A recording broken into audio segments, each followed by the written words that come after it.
I didn't forget to press the microphone button, shut up. That did not happen. So, yeah, we're trying something a little bit different, a little bit out of our usual wheelhouse. Let me just show you.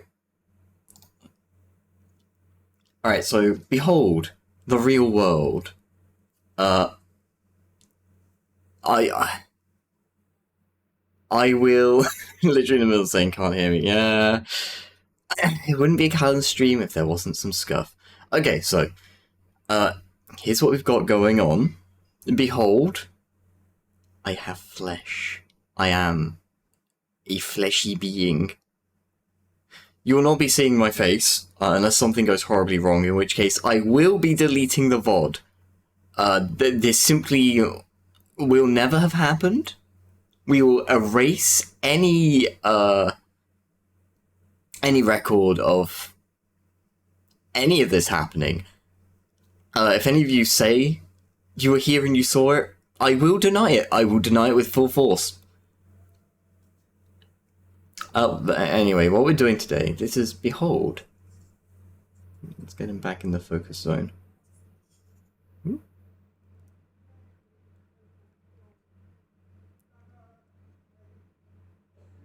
You're telling everyone, huh? Okay, I need to close the window, is what I'm learning.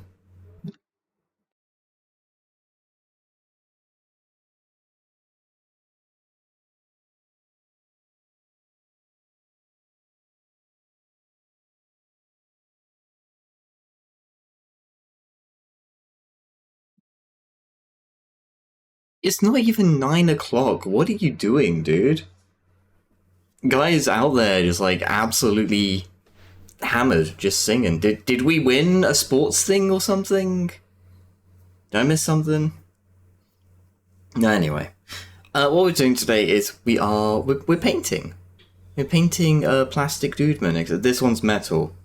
This is a metal boy. But we're painting him all the same. That's what we're doing today. It's going to be a very comfy, very casual stream. Which is why I've got the Dawn of War music. That's why I've got this going.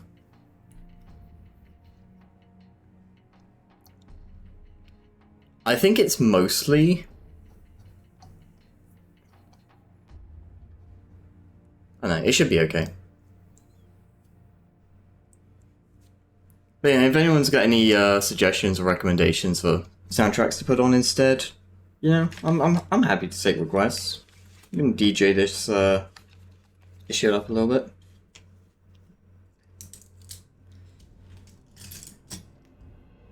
One thing to note is that I'm not like...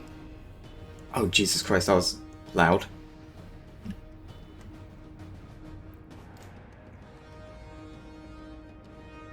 Okay, I'm actually thinking this is not... I'm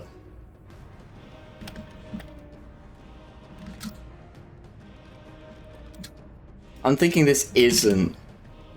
the vibe.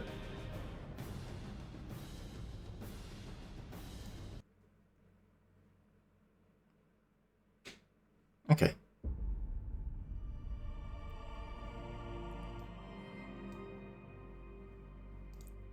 Check if that's... That should be okay. Let me know if that's like too loud or too quiet for you all.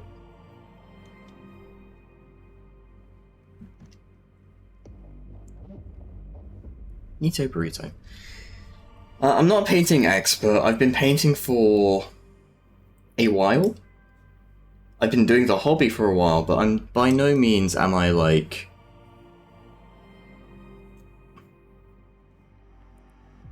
you know, a pro or anything like that, so... I will also say about this stream...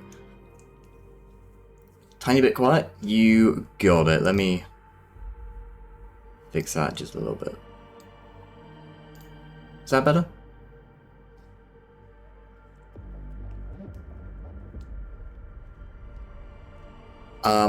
Yeah, this stream might end up going the way of the dodo.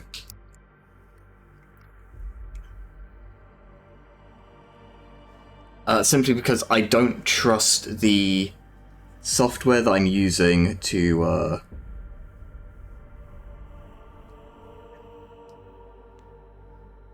actually film my camera, it's not been the most reliable in the past, so if it dies, it dies. And if it doesn't, hey, I mean, we'll know this is viable stream type. This is very much an experimental stream, I will say that. But yeah, let me talk you through what we're doing. So, today we are painting Grey Knights. They are Space Marines and they are demon hunters. So their job is to, you know, hunt demons. They typically have silver armor and coloured accents on things like their backpack and... let's get that in frame.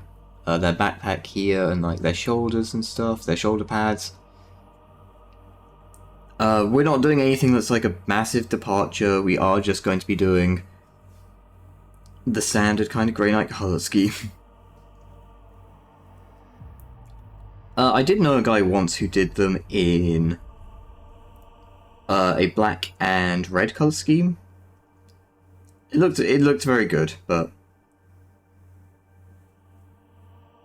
it's not what we're doing today.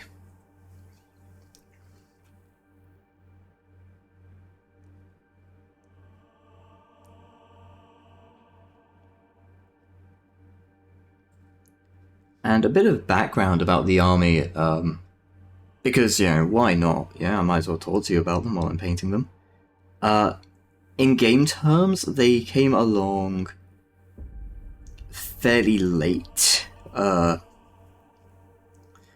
Fairly late to the party, all things considered. Their first rules were in...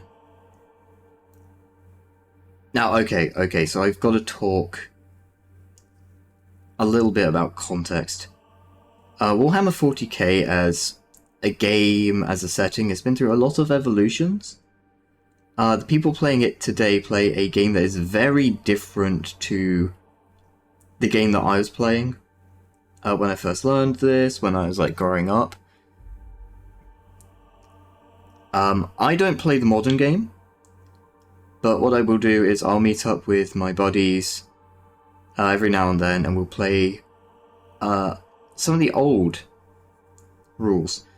I think Games Workshop, the guys who own Warhammer, they don't really like people doing that too much, but they can't stop you from doing whatever you want in your own home.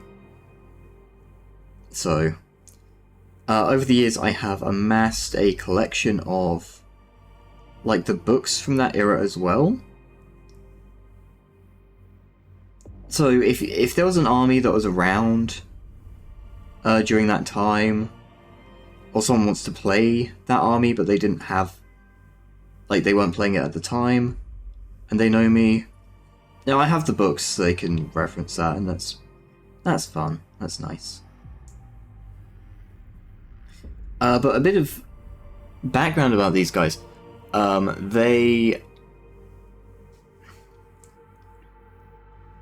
the initial version of the Warhammer 40k game was a game called, funnily enough, Space Marine. And it played a lot more Space Marine, and then was effectively first edition 40k. And then there was second edition 40k, and they played a lot more like small skirmish games, or actually kind of like role-playing games in terms of scale. They were much smaller, they had much more intricate rule sets. The third edition is when it started taking shape as more of a war game, which is very odd because they had Warhammer Fantasy around at the time. But then I don't know what Warhammer Fantasy looked like. Fantasy was not really something I touched on, so I don't really know the history of it. Okay, that's the legs for the most part, I think. Gotta try not to, like, rotate my hand in the way and, like, drift out of the camera's view is something I'm realizing. So the Grey Knights showed up in the... I think, like, the end of 3rd edition, early 4th edition, maybe?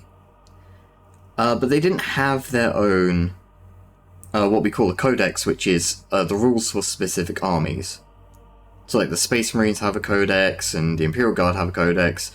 The Grey Knights didn't have a codex. They were part of a greater collective that was in Codex Demon Hunters. So they were sharing the space with the Inquisition, right? Which is, well, it's the Inquisition. A bit like the Spanish ones, but less real.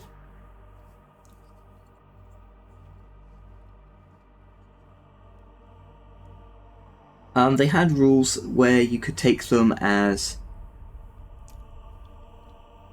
You could take Grey Knights and Inquisitorial units alongside another Imperial army. So that'd be your Space Marines, Imperial Guard. Similarly, I believe Sisters of Battle came about, if not in design, then certainly in army application at around the same time. But similarly, they didn't have their own codex. They were part of Codex Witch Hunters. Yeah, I might need a couple of passes, but that'll be okay. And Codex Witch Hunters, as you may have guessed, was all about hunting down witches, spellcasters, psychers. You know, the Imperium's not a nice place, and they don't really like people who can use magic, because 40k has that, kind of.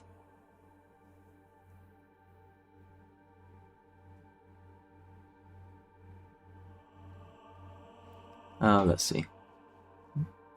Camera zone is up there. I might need to change the focus on the camera, because I think I'm holding it closer to you guys than I was first anticipating.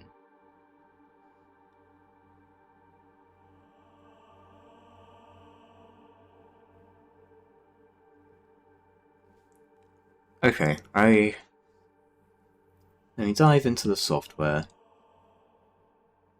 We'll set the focus like that.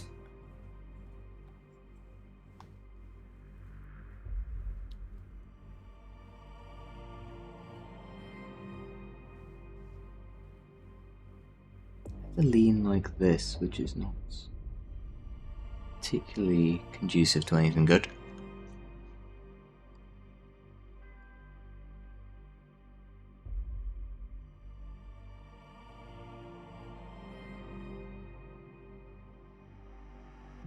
Okay,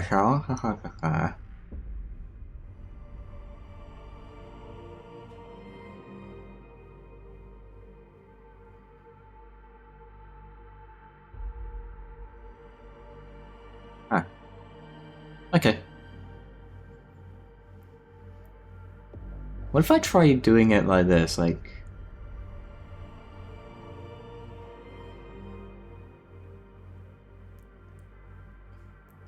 That's a horrible idea. I was trying to use, like, the camera as a reference to, where I was painting, but it's not a great idea. It's not very good for my precision, you see. Okay, so where was I? Right, Grey Knights came out in 3rd edition, and I'll be honest with you, they kind of sucked. They weren't fantastic. They were very expensive in terms of game points. They were expensive in terms of models, because every single one of them was metal like this guy. Which meant you were not getting them cheap. And you're not getting them en masse either. You were getting like a couple of guys in a blister pack at best.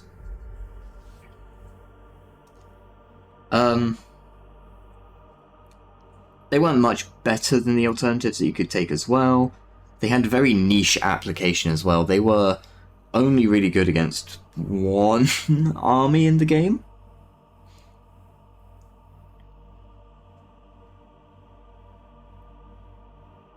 We'll do the helmet model as well. I mean, against that one army, they were just kind of like a slam dunk, but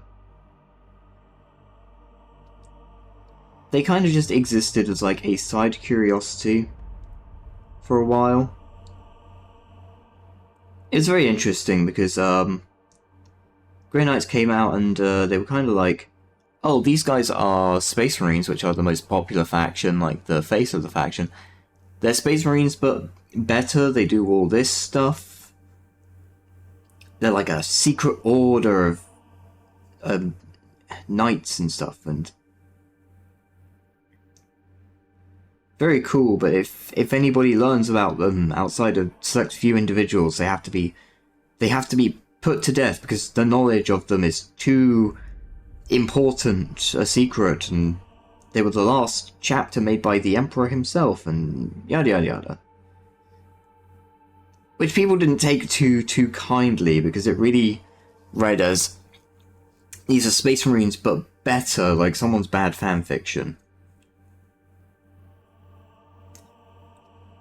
But they kind of remained as like an odd curiosity for several years, until they got a new codex at the end of 5th edition, which I maintain is the best edition, at least in terms of having aged appropriately. But, well,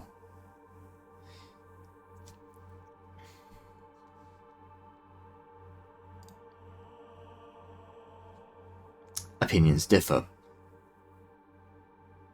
Okay, so that's fine. We're not looking for like the best paint job in the world, chat. We're looking to get painting done tonight. So their 5th edition book comes out, and it is, well, it's one of the book that was almost single-handedly responsible for dragging one Matthew Ward's reputation through a heck of a quagmire. And I understand. See, at the time, this book really did read like, Grey Knights are the best army around, and you're a fool to play anything else. They were really good against just about everything. There was nothing out there that really was a hard counter to them. And there are a couple armies out there that already weren't in a great position competitively, that these guys just absolutely hosed. I mean, to the point of, you have games that some people just, you're just not playing the game against them.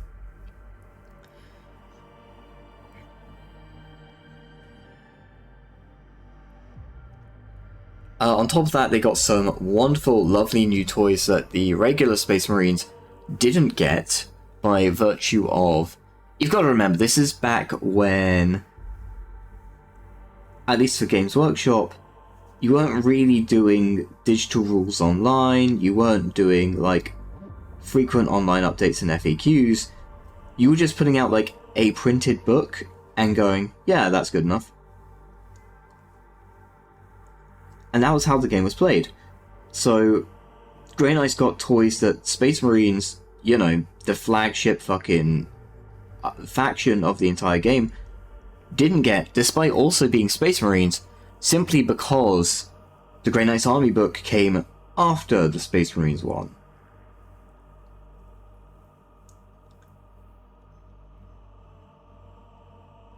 So that made a lot of Space Marines players very unhappy. A faction which already wasn't in the best position. They weren't terrible, but they were a very middle-of-the-road choice. For what it's worth, historically speaking, Space Wolves have been doing this for far longer and far more egregiously. In that edition, for example, Space Wolves, another Space Marine army by the way, but a specific one, a specific colour of Space Marines got Space Marine Scouts, but better. They got Space Marine Devastators, but better. They got access to units that were much better in close combat. And a lot of their units that were equivalent to Space Marine ones, they got for cheaper as well.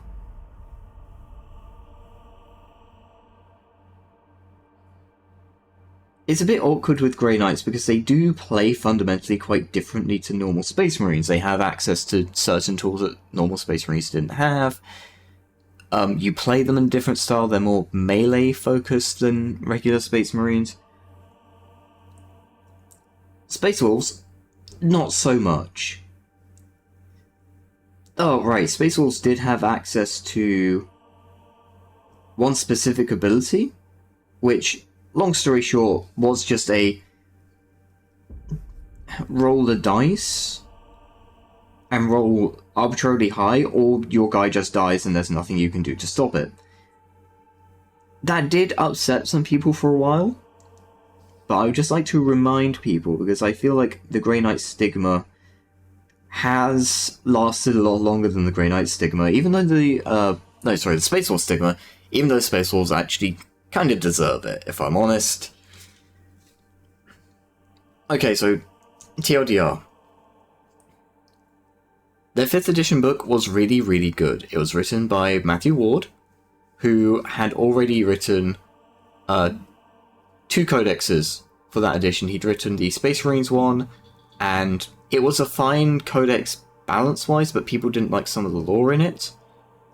And the Blood Angels, which had been fine balance-wise, but people didn't like some of the lore in it. And then this one comes out, and Grey Knights are really, really good. A lot of their stuff is probably cheaper than it should have been. They've got some really effective options that kind of solve a lot of problems. Namely, Purifiers, which are a unit that did a lot of heavy lifting. Particularly with this little piece here, a Psy Cannon. That was a really effective weapon in that edition. They got access to, again, stuff that Space Marine players really wanted, but wouldn't have until the next edition.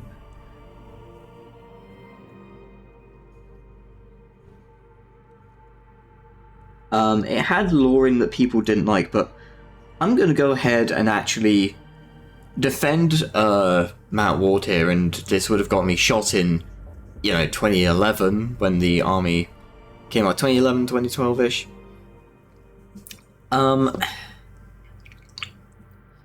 Yeah, at the time, the army absolutely hosed demons, as arguably it should, but there's also an argument to be made of, well, one army shouldn't just completely disqualify another from playing the game, which, hey, that's fair. And Tyranids, which, well, it didn't exactly take a whole lot to hose any Tyranids player at that point in the game. Not that they deserved it, it's just the way of the world at that point.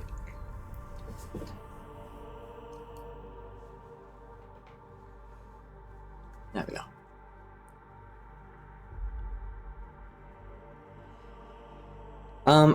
I kind of lost track with the game after that. The last real pickup I had was in 7th edition, where Grey Knights was still kicking about. They got a new army book, but they lost a lot of stuff. It just didn't hold up, comparatively. Okay, so we're going to switch to red here.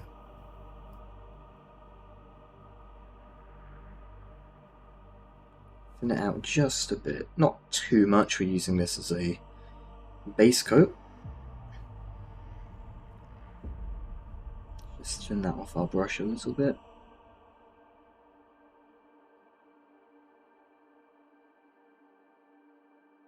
Nice.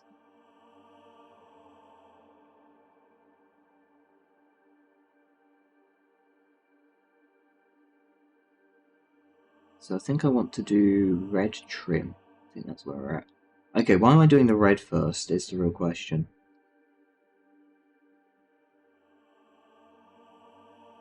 I don't want to waste it.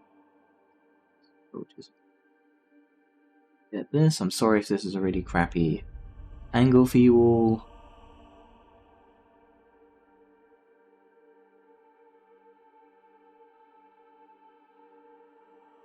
But the usual wisdom is to thin your paints, and that is absolutely correct. You should thin your paints. However, I like having a nice thick paint. And if I have to do multiple coats, so be it. But the reason I like a thick paint is because I hate when the paint runs. I'm never entirely sure how I should properly deal with it. Oh, that is a purity seal, which we're going to get as well. A little round bit here. That's good.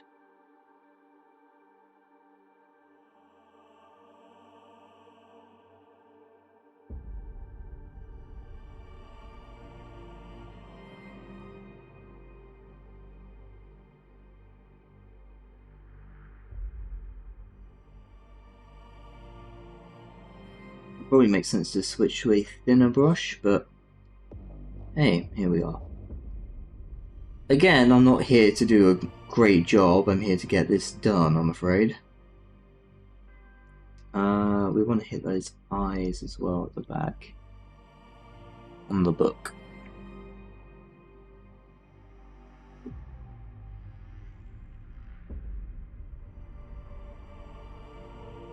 Maybe a bit thicker than the lights in there.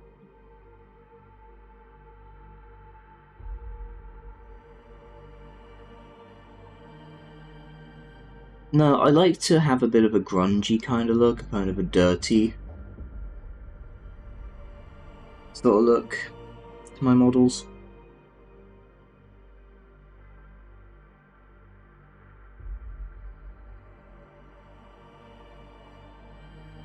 Also, crucially,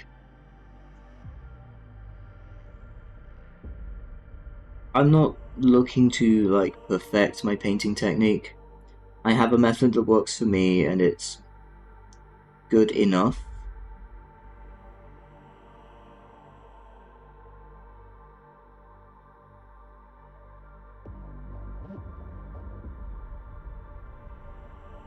Do I do the whole side cannon red? Like, all of that casing? Nah. No, we won't. Let's get this trim.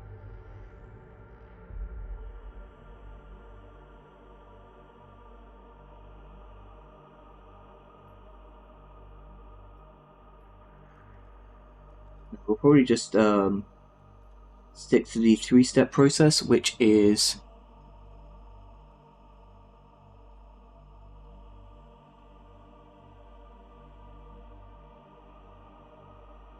base coat, highlight, wash. So we hit everything in the primary colors that it's going to be. What kind of paint is it? I believe it's acrylic based paint. It's non-toxic stuff. It's very safe, very kid safe stuff. It dries nice and quick.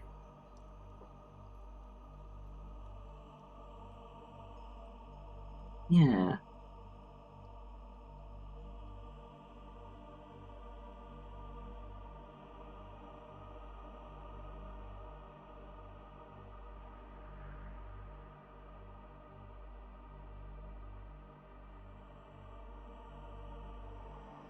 Okay, that's messier than I would have liked, but that's okay.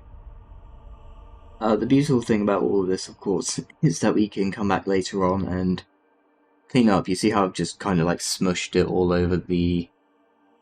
Oh, let's try and get that in focus. Yeah, all over the shoulder pad here. Not all over, but yeah, we've kind of gotten some on the shoulder pad. We'll come back and pick that up later. Clean them off. We'll go over it with black again.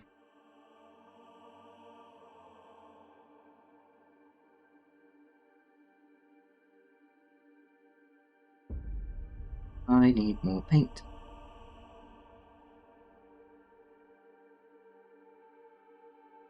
I have heard of people using enamels.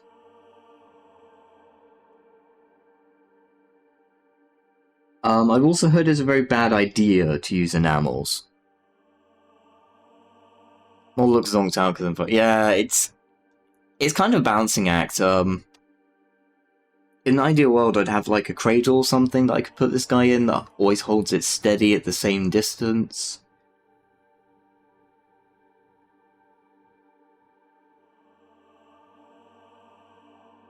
But unfortunately, because I'm focusing, and because I need to like pick the model up and move it about in my hand to see what I'm doing,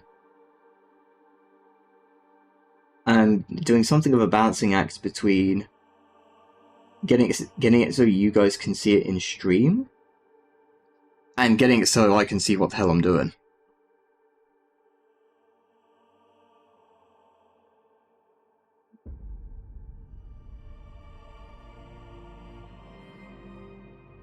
Because my face and the camera are at two very different angles, would you believe? Oh, this is going to be very messy. Okay. Look, we need more paint.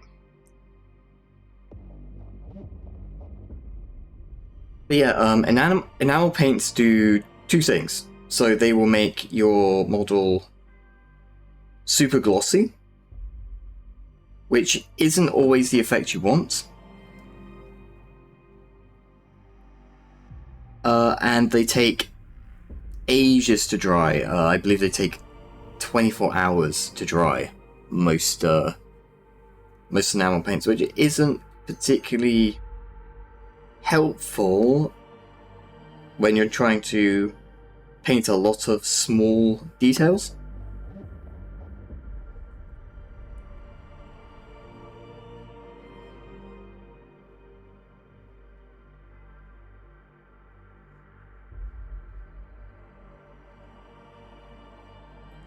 So on down here.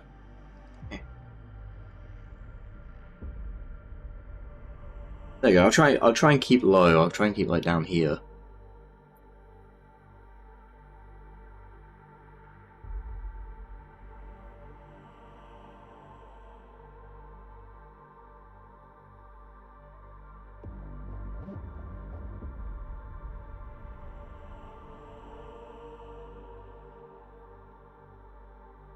You don't have to worry if it's looking all like the paint's quite thick and stuff.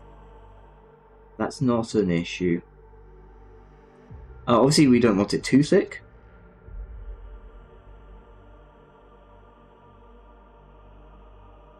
But we're going to use. You can kind of consider this a bit, just a little bit of a 101 on painting. At least a casual painting 101. Because I'm no expert, like I say. But, you know, if for whatever reason you're like, I don't want to learn from an expert, that's intimidating or what have you. Which, I understand that.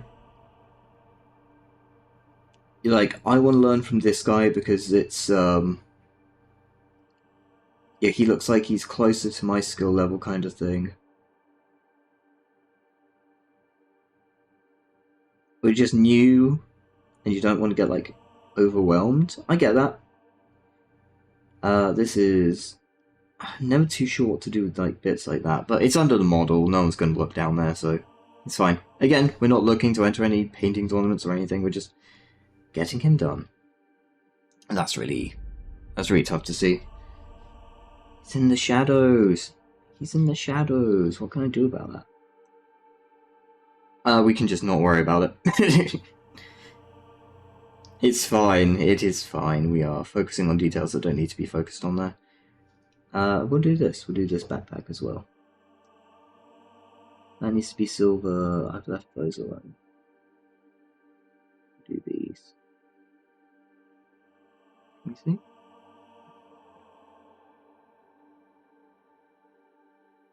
I should switch to a smaller brush here, but I'm being lazy. I'm being lazy and I don't have a whole lot of the red primer left. So I've got to use what I've got.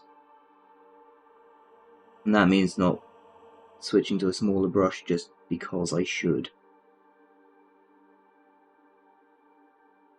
I should, but it's more important that I actually get these things painted.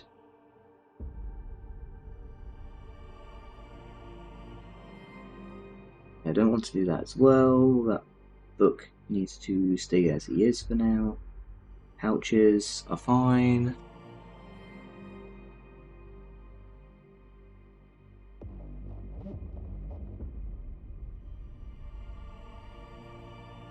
I'll do that in green, actually. Cool, okay.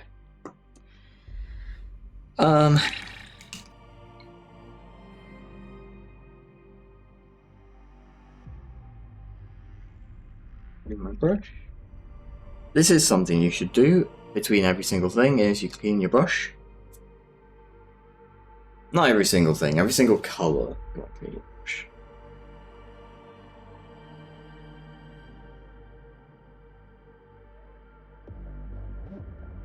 We're gonna go back. Can I salvage any of that metal? I cannot. Okay.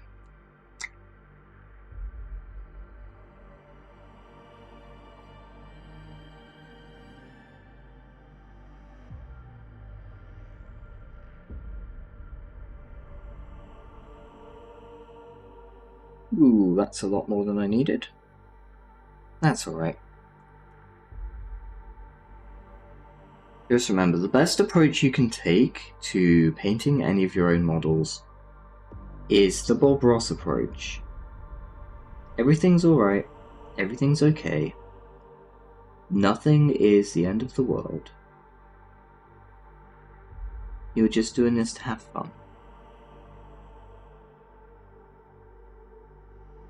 If you're not having fun, you put the brush down, you walk away.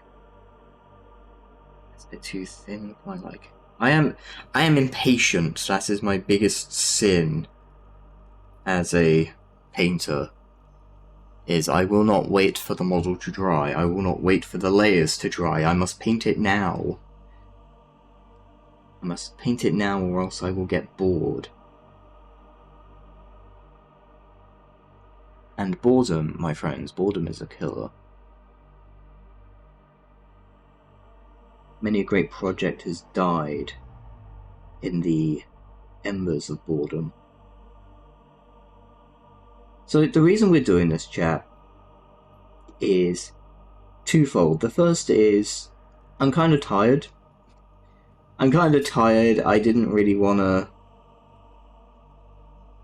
to play something that was going to be like too intensive, but I couldn't think of anything casual to play. So I was kind of in a bit of a bind. Like, if I was smart, I'd be playing something like Master Duel or something, but I'm not smart. So I decided I was going to stream some painting. And then the other reason is I was playing a game of 40k with my good friend Kickflip. Yeah, a friend of the channel, good guy, all around nice young man, Kickflip. I meant to be down here. Okay, yeah, it's not ideal. You can see we've accidentally got paint in some of these holes, but it's not the end of the world. Again, when we're first painting the model, we can be a little bit sloppy. It's not the end of the world. I was playing with my good friend Kickflip, who is admittedly a much better painter than I.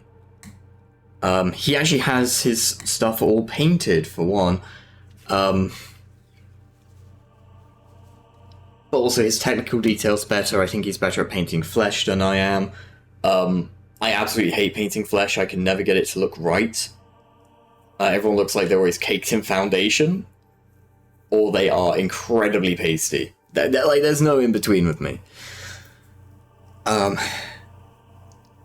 was playing against him. I was playing against him with a lot of guys that were just like grey plastic or just not painted. I went, wow. This feels so bad. This feels so bad. Not having anything. I had some stuff painted, but just so much of it was just unfinished. Wow, I gotta get my guys painted. I gotta fix this. So I do have a painted army.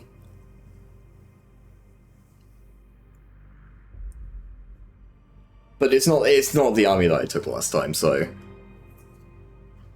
we gotta change that. You think it's great to mix it up? I thank you, I appreciate it. Because it's so important to do stuff that like you enjoy, but also that your audience vibes with. I don't want to be another channel that just does like games, right? Just games and games and nothing but games.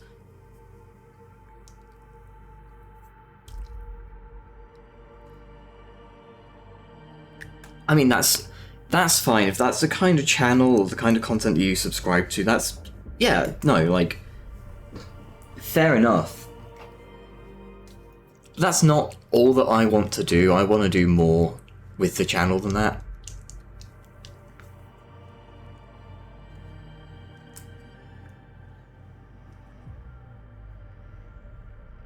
If I could figure out, I'm sure I can find out, but if I could figure out how to do, like, actual work streams. I say actual work streams. So I enjoy writing, I enjoy writing, full stop. But I really enjoy writing tabletop RPGs. Like, new systems, stuff that isn't Dungeons and Dragons. And I've had many rants about Dungeons and Dragons, and today is not going to be another one of those. But I would love to find a way to work on games on stream in a way that is still somewhat interactive.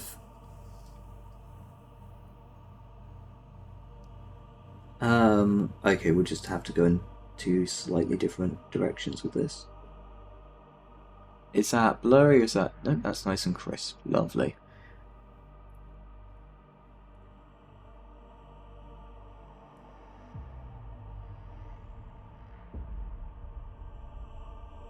Yeah, this is why the, that's why that red just didn't matter earlier on. Because we were always going to paint over it.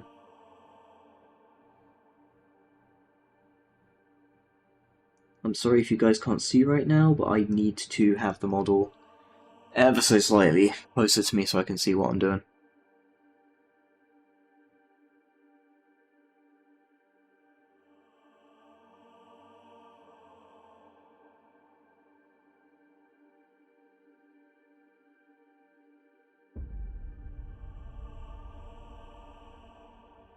But no, I'd love to be able to work on my RPGs and like, I think it'd be really cool to run games with them where,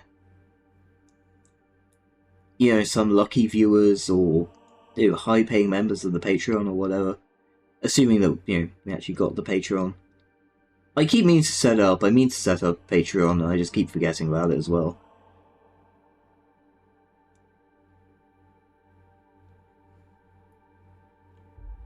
But where, you know, like, viewers could play the game on stream, that could be cool. Muffins, that's not good.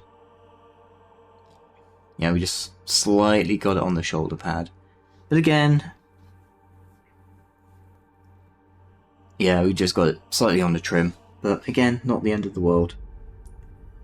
We'll go back and just touch that up with a bit of red.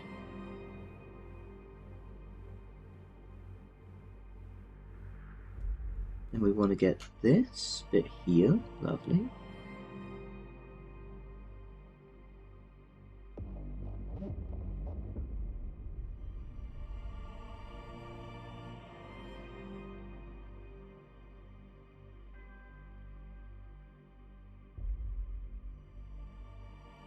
But no, I think that could be cool. Maybe get some other streamer friends to come play a couple of sessions. The thing is, we're talking about quite long-term sort of goals where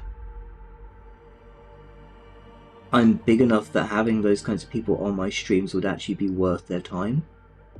Because at the end of the day, you know, people stream for a variety of reasons, but at the end of the day, like, people are busy with streaming, right? The people who do stream. It's not something that's particularly, especially if you're trying to make like a career out of it, it's not something that gives you a whole lot of free time.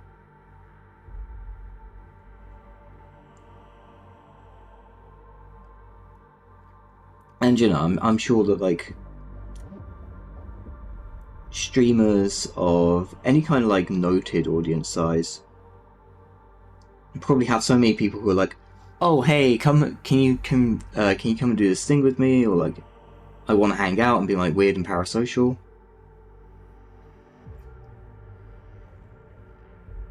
So you know.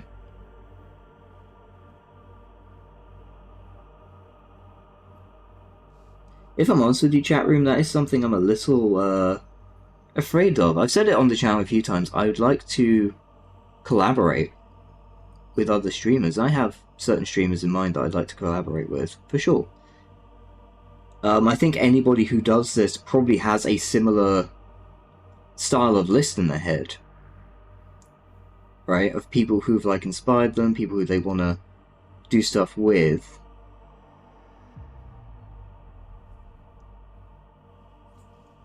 Ooh, get that detail under there. He's a sneaky one, but you can just about see him. Yeah, I think most, if not every streamer has a list like that in their head, right? But what really terrifies me is reaching out to someone who looks at you, looks at your channel, and for whatever reason decides you're not worth their time, which is fair enough, right? Depending on the reasons, that's fair enough. But then them looking at you, or me, rather, as, oh, this person is someone that I've already decided is more of a nuisance than someone actually worthy of my respect.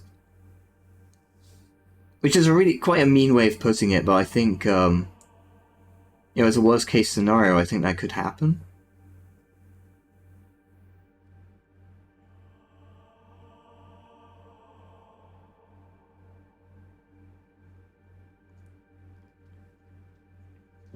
But at the same time, on some level, I also have to acknowledge that if I want to collaborate with these people and I want to work with them, at some point I will have to become vulnerable like that and reach out to them and be like, hey, so I would like to do this. What do you think? And hopefully, if I wasn't someone that they wanted to spend the time with, or, you know, someone that they didn't, that they couldn't justify taking the time to work with. I think that's the nicest way to put it. Because, yeah, there's no denying it. I'm a tiny streamer. There's maybe, I don't know, because I don't look at the numbers midstream. I never look at the numbers midstream. I have no idea how many people are in here. So there's maybe like 3 or 4 people in here. Like at most double digits, like low double digits. But I doubt that, right? There's like maybe 4 or 5 people in here.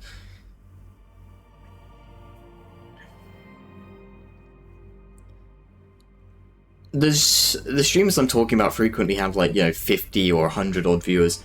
They're gonna look at me and be like, yeah, this person doesn't have an audience, this person doesn't really have any reach. And that's true, that is just true at this point.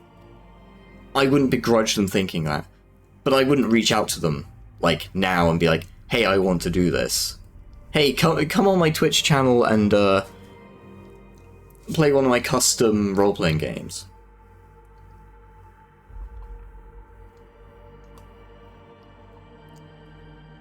Like, it's just not gonna happen. So,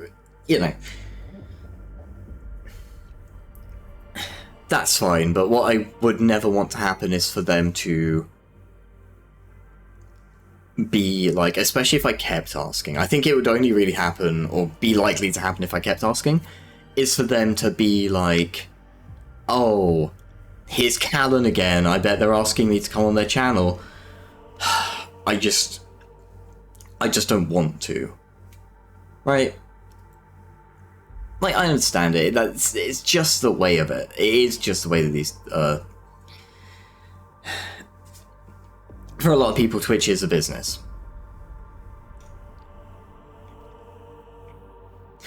Yeah, I think that's true as well.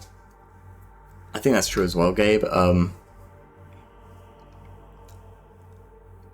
I know that there are some streamers out there who have gotten big based on who they know, who they hang out with. And I know there are some streamers out there who are like, I don't want to hang out with someone just because it would be good for my work, right? It would just be a business relationship. I don't want those. I feel roughly the same.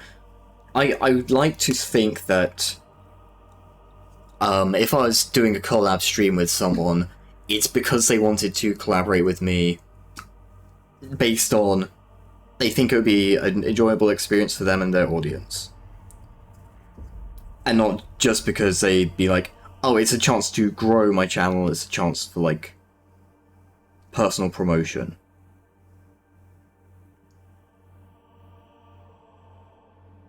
Or even vice versa, right? I don't know. It's complicated. The thing is, it's, I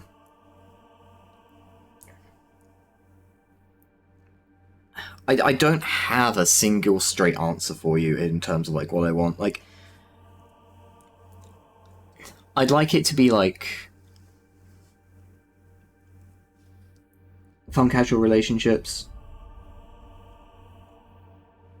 Like, we're hanging out as friends just as much as we are streaming because it's good to stream with other people. But at the same time, I can't deny there is a benefit to doing so, especially from my perspective.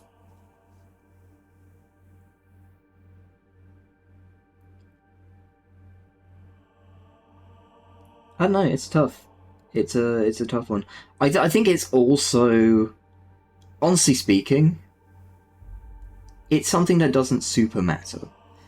As long as you're not, like, manipulating people and being a jerk about it at the end of the day, it doesn't super duper matter. What matters is, how you treat the people you're working with. And that's true of anything. That's true wherever you are, whatever you're doing. This is going to be a difficult one, actually, this bit.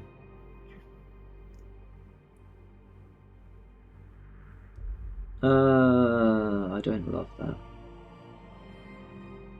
Alright, we're going to have to really lean on the bad black to fix that, but hey. Alright, he's mostly good.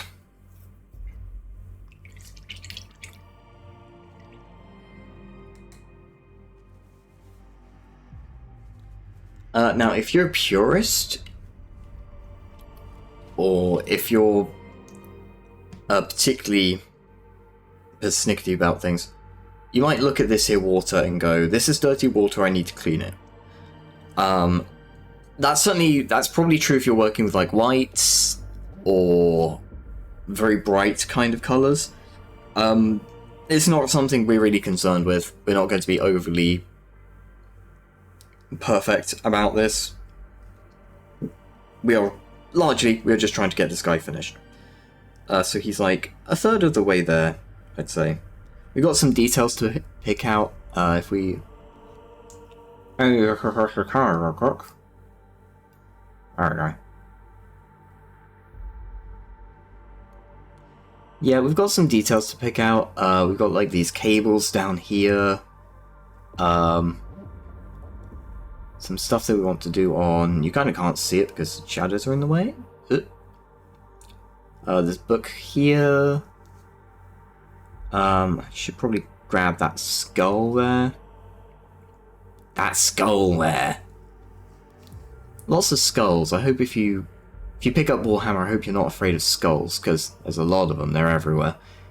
We want to get detail on his knees. Oop. Yeah, on his knees, here and here. Oh, does he have one on that knee? No, he doesn't. My mistake. Oh yeah, it's just the one knee then. Fantastic. And of course this shoulder pad book here, and... well, we'll figure out something with that. And of course we'll get his eyes. He does have them, as most people do.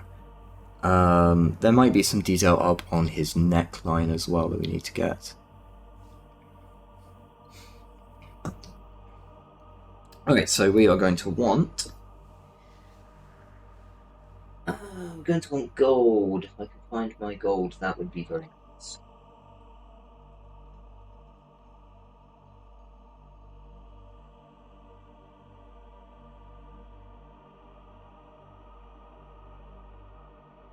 Not 10, things only a pirate would say. Yeah, I need me gold.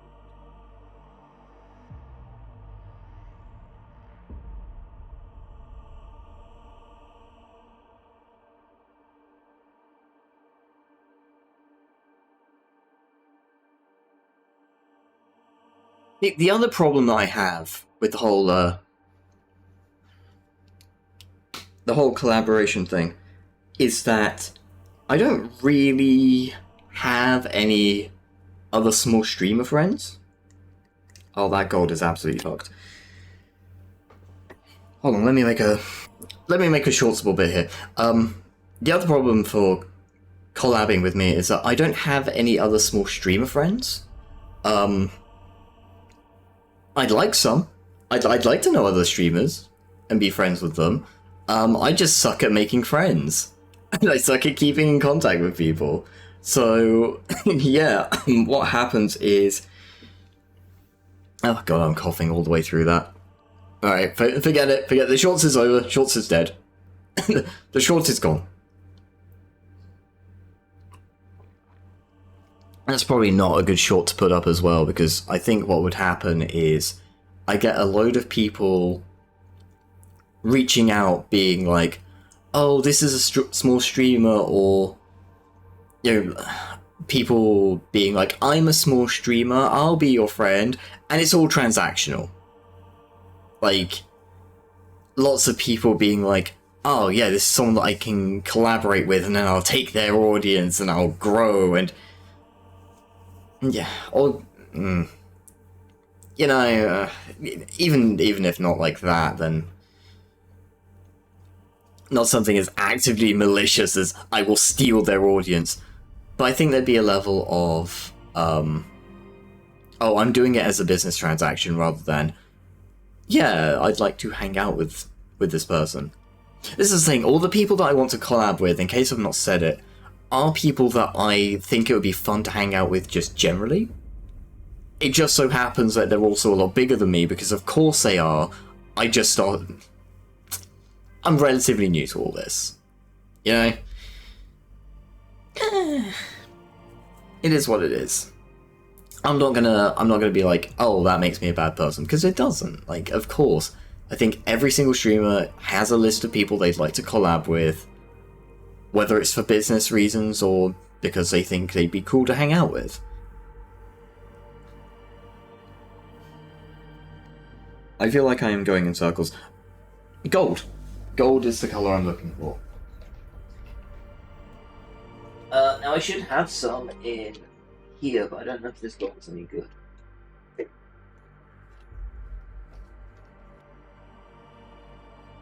Found it? No, brown.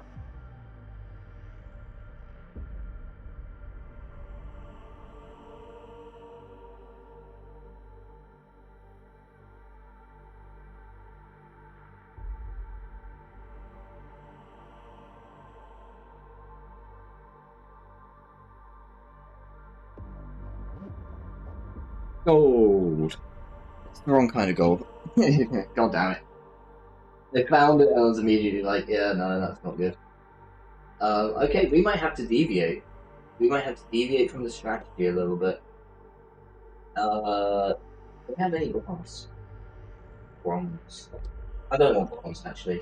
I need bronze. This would be really good, right?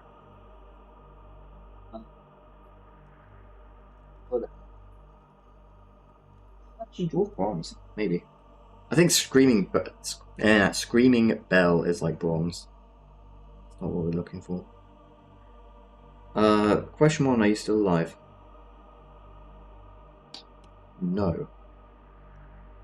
Well, that makes sense, this is one of my oldest paints. Okay, Screaming Bell it is. We're going into uncharted territory. I've not used it. Oh my god, it's like orange. What the fuck?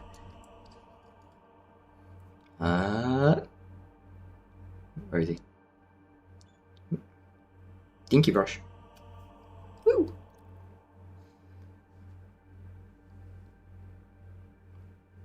Make sure he's wet. Get a little bit of paint on him. Onto the palette pad.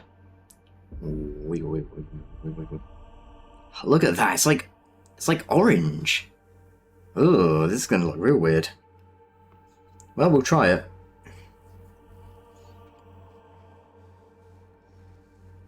Let's get that here, actually.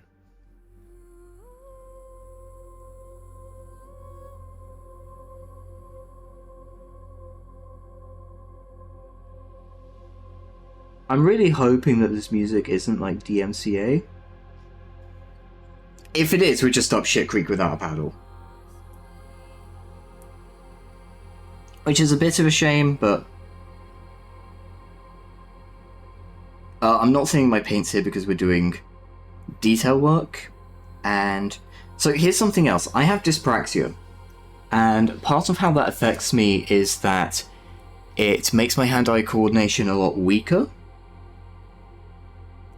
So I find it very difficult to do things like this. I've had it for all my life. It is not like a debilitating or like massively debilitating thing. But it does make a lot of everyday tasks a lot harder. When I say it's not like massively debilitating, I mean I can still go to work.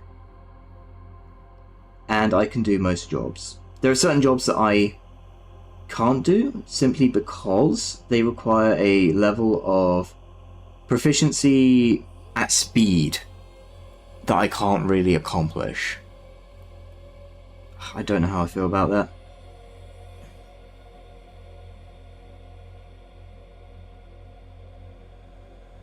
Let's try this knuckle guard here. Let's see what this looks like in the Screaming Bell colour. No, that's not doing it for me.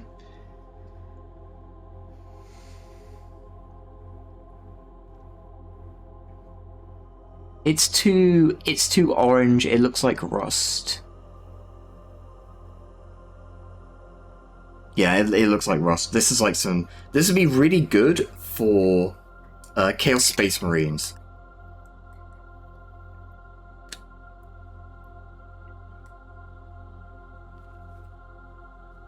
which I do have. I have Chaos Space Marines. I could put that to work on them. Okay. What is the other gold? I had another gold, and I don't know what it was. There he is. Right, this one should work.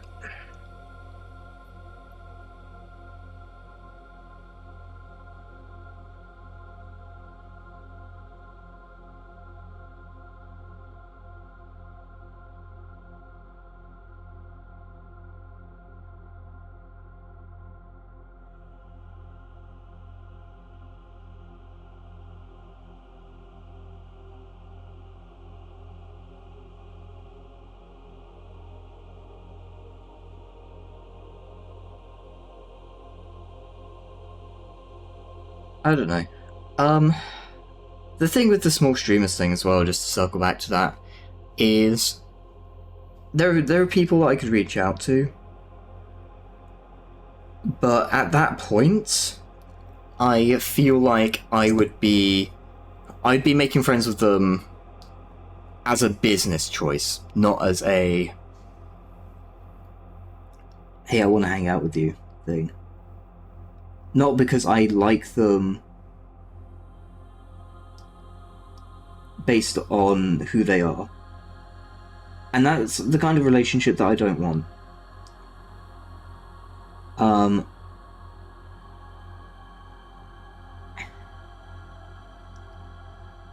trying to think of someone that's like, I wouldn't hang out with... Right, I wouldn't hang out with, for example, James Charles. Because controversies and whatever aside, I know he's been in a couple, I don't know how they shook out, and frankly that is drama that I'm not about to speculate on or say I have any sort of knowledge about. I don't. But purely based on the kind of stuff that he does, the kind of person he is... Okay, that's nice and vague and could get me in trouble. He's not someone that I would be like, yes, this is someone that I'd be friends with. No shade to the guy, no slight to the guy, I'm not saying he's a bad person or anything. I'm saying that there isn't a whole lot of stuff that the two of us would have to talk about, right? By that metric, he's not someone that I would collaborate with, because it wouldn't make any sense, right? Because he's not someone that I would choose to hang out with. I'm sure he's a perfectly nice guy and whatever. Or maybe not. I don't know. I don't know. Just based on what I know of him, he's not someone that I would expect to be friends with. There you go. I think that's the diplomatic way of putting it. And hopefully that's not, if any of you are out there as massive James Charles stans, whatever, you're not now frothing at the mouth, going, we must kill Callan. He's spoken mischief about our spiritual liege. Don't be weird about it, guys. Okay, I think we all know what I'm trying to say here is, I simply don't know him, and I wouldn't expect to be friends with him.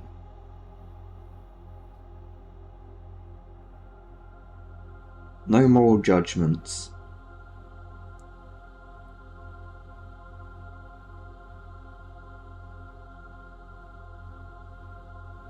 For all I know, perfectly nice bloke. Could be fine.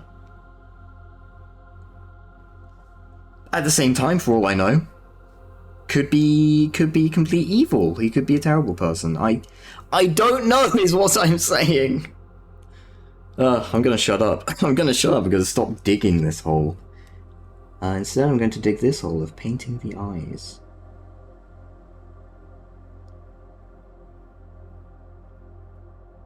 Maybe he's a massive Warhammer fan, who knows? Okay, now you might be wondering, Callan, why the hell are you painting the eyes gold?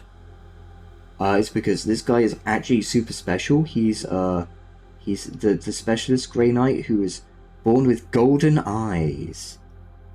Yeah, he can see the demons before they come.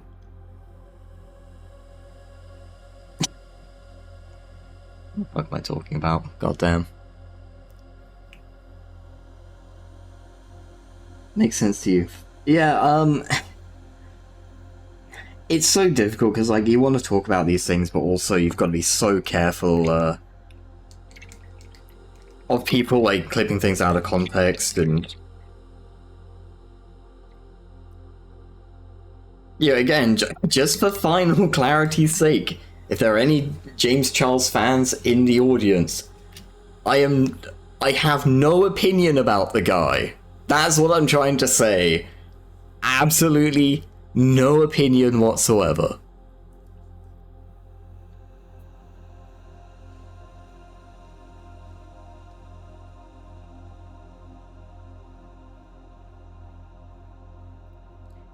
Okay, we need to... Let's take a look-see. So we need to do those hoses there. I'm not sure what we're going to do with them. The ones just down here. That's too close.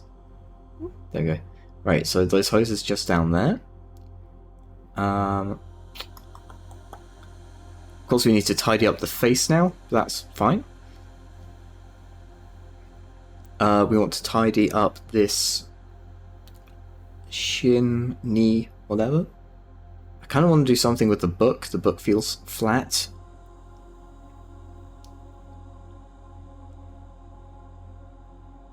And we need to get that skull on the back. Oh, and we need to do the detailing around this shoulder here.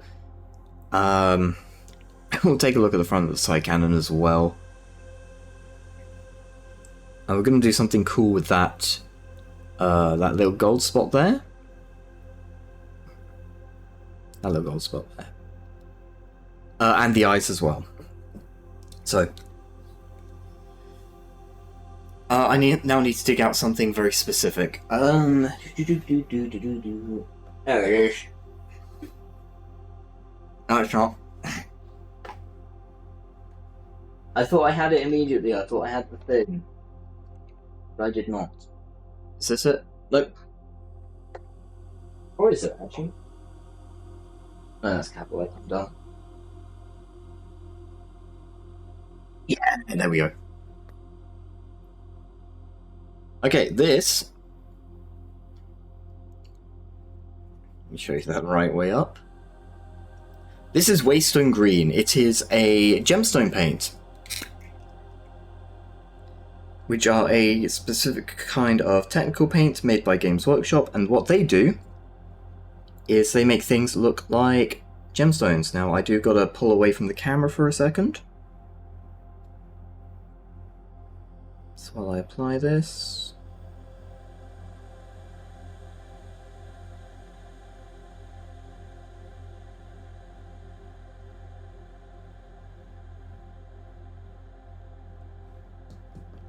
Oh, come on now, don't hold out on me. Plenty of paint left in here.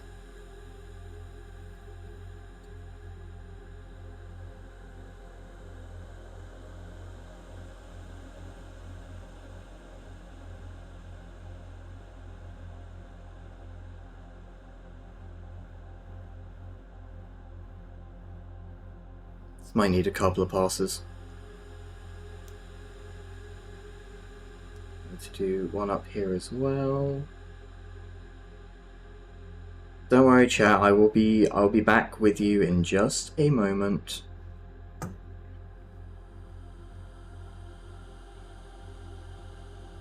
I have not abandoned you. You have not been forgotten.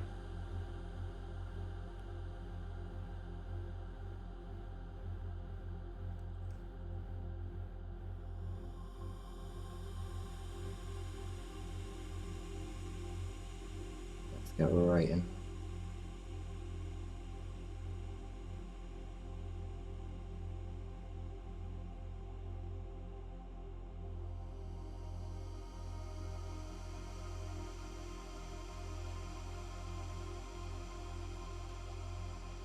Okay, yeah, that looks good. That looks good, I think. Close that. Oh, let's close the gold as well. Just noticed I left that open. clean our brush, and let me show them off. Let's have a look.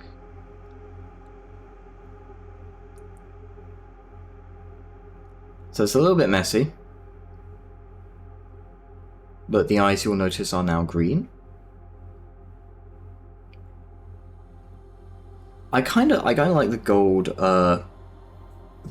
it was an accent, but I kind of like the gold, line on the mouth guard. Thanks, Greatway, thank you.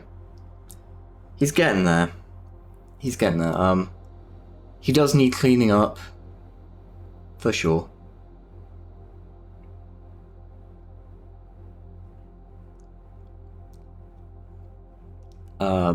Yeah, there we go. Let's be further away. Yeah, so now I've got a little green lens here on the targeter for his Psycan. I think that's pretty neat. I think that's pretty cool. We'll put a touch of black in there, just to give it a nicer depth to it.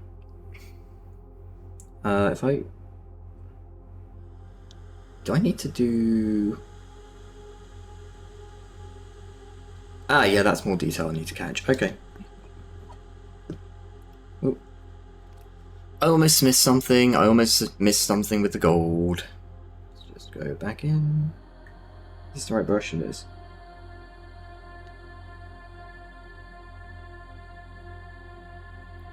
But no, I've been doing this on and off for about 15 years, I want to say. No, that's not right. It's been longer than that. 17. Yeah, it's been about 17 years.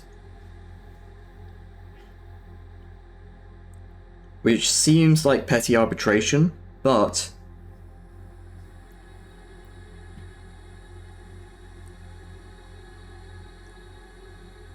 I'm pretty close to, it seems like petty arbitration, but I am pretty close to 2 decades.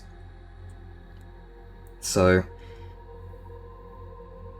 that's nice. I think doing anything for near on 2 decades is impressive.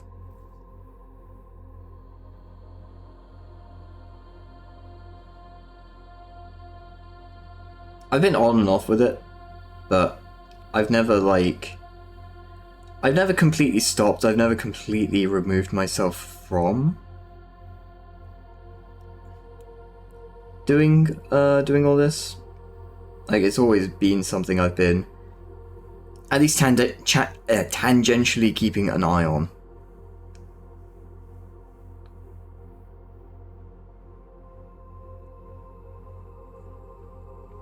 Okay, so I did miss some detailing on the Psycannon itself. I could do that in gold, but I think that would look tacky. What I'm going to do instead... it's going to require a very steady hand.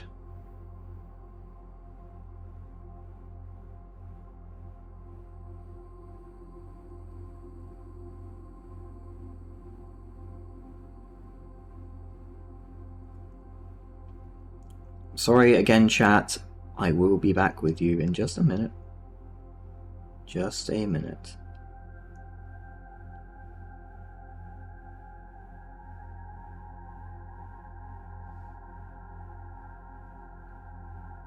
It's such a fine edge there. I don't know if that's even going to show up on camera.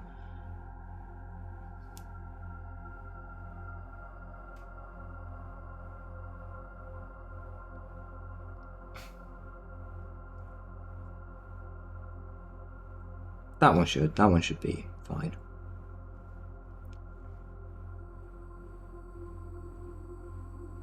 Okay.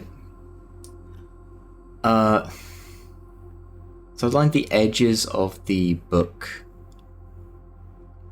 in gold as well, just as a way to tie it more to the front of the model as well.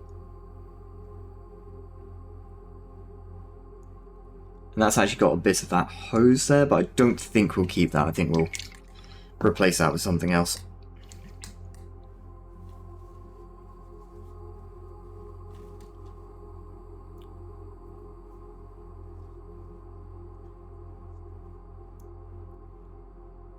Yeah, it's so fun how much of the model you can paint, like, initially, and then you start getting into the details, and it just slows right down.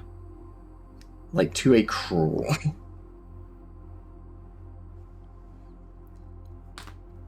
To an absolute crawl.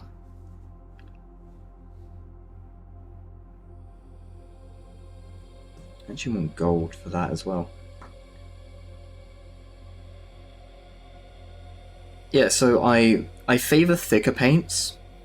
I know it's like bad practice, but especially when I'm doing detail, I favor thicker paints so that on older models and less detailed models, I don't have to go back over them, over those little details, multiple times, because as anybody with poor hand-eye coordination or shaky hands or anything like that will tell you, that is pain. It is really hard. It is a crutch. I will absolutely admit it's a crutch. It does make me a worse painter. It's something that if I wanted to get like really good, I would try and change. But as I say, I'm not trying to be a professional, I'm not trying to be an expert. I'm just trying to get my guys done and looking good enough on the table.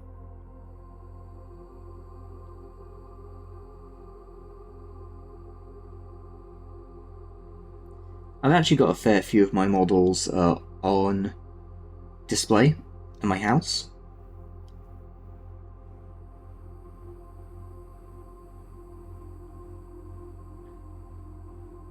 So, you know, if I like something enough, I'll put it out like that, but certainly not every single model's going out like that. That'd be a little bit insane. That'd be a lot of guys. I'd need to buy more shelves. That makes me sound like a lot richer than I am as well. All it is I've got some empty bookcases that I put models on. Just in my living room. I'm not sat here in like a mansion like, oh yes, well, yeah, the model display room. It's looking a bit dusty. I'll get Esmeralda the maid to dust over the custodians later. Like, you know?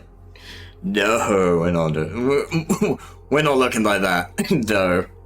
Jesus H. Christ. I think I have a posh accent as well, which doesn't help. I have a Southern British accent, which I think is mistaken for posh British. It can be, but you also need to understand, like, some of the South ain't great either. You know? If you're an American, I think it all shakes out the same. I don't think you really understand. There's, like, a London accent. There is the other London accent. And then there is, oh, I can't tell what they're saying, and that's for everything that is Northern, Welsh, anything below Scotland, but above, like, the Midlands. And then posh British. And I think that's as far as it goes for people who aren't from the UK.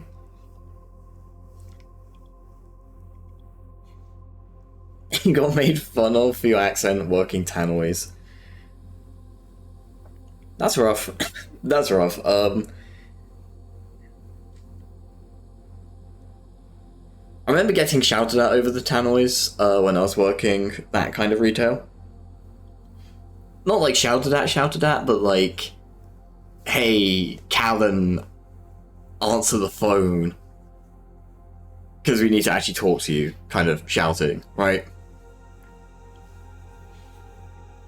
What are we looking for here? We're looking for a brown. Okay, this might take me a second, gamers.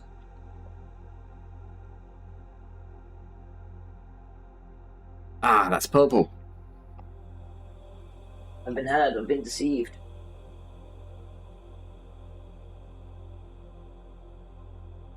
It's a very dark purple. Before any of you start being like, how do you mistake purple for brown?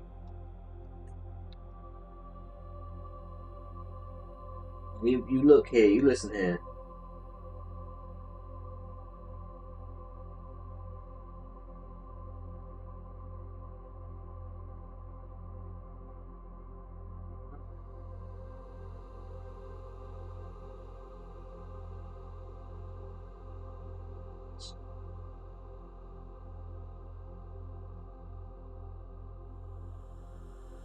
Let me do it. Yep, let me do it.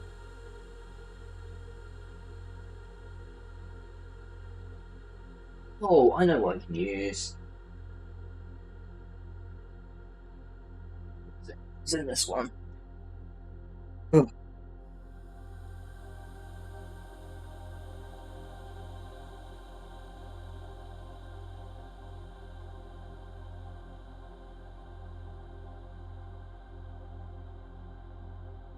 Oh, you also got shouted at over the towers? Yeah. I think that's just I think that's just like the way I'm not gonna ask what retail you did. I'm not going to say the name of the retail that I did because I feel like putting in any big business name along with criticism of how they treated their employees is a fast track way to lawsuit, which I really don't have the resources to deal with right now. But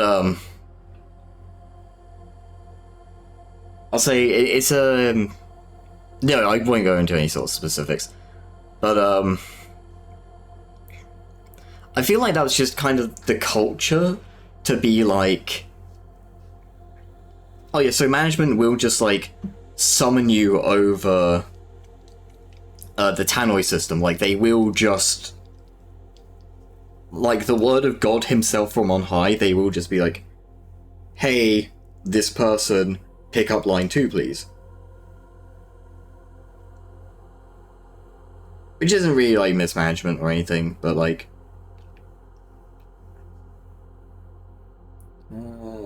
we can afford that, that's fine. But moreover, it's like, it's kind of uncomfortable, right? Yeah, like store music customers plus headset plus anything else. I don't know if it's just like a sign of the times, but about 10 years ago, I was working for Poundland, right?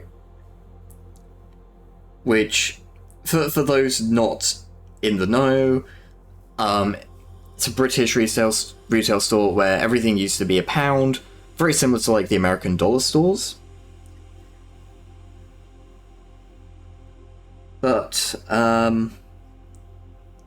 will say they actually treated me fairly well.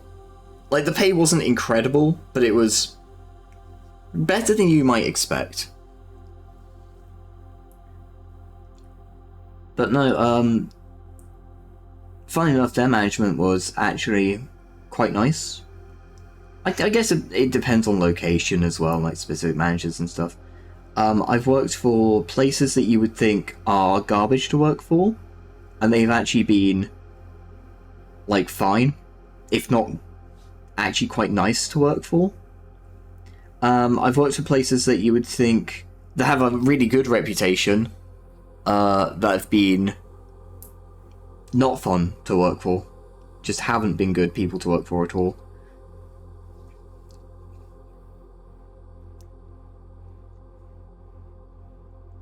I won't say who the bad ones are, but I will say that one of the bad ones, the branch that I was working at, shut down on literally like New Year's Eve.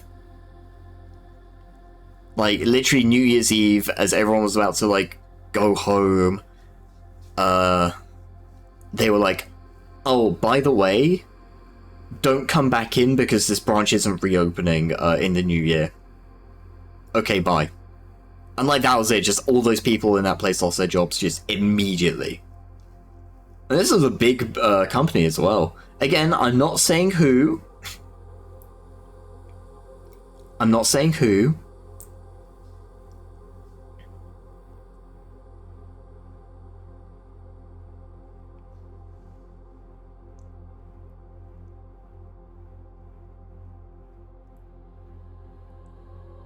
But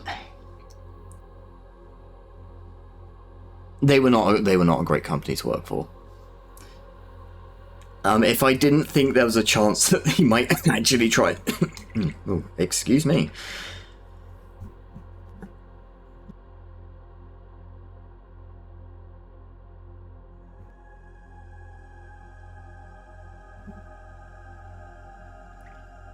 Oh, there we go.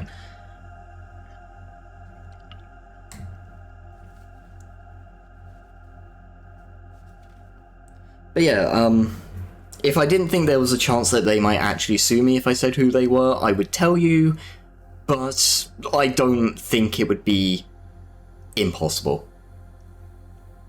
So I'm keeping my pretty little mouth shut.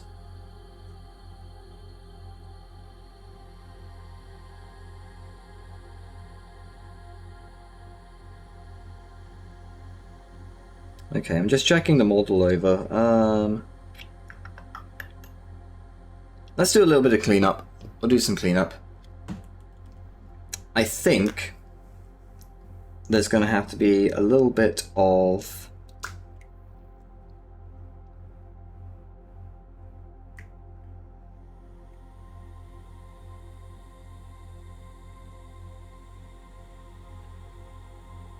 Oh, that's so milky.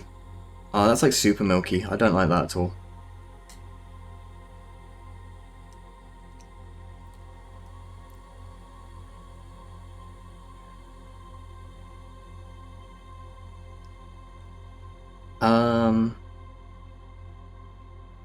Yeah, I'll have to figure something out with, There's going to have to be a little bit of trust in some of the process here. We're just going to trust the process.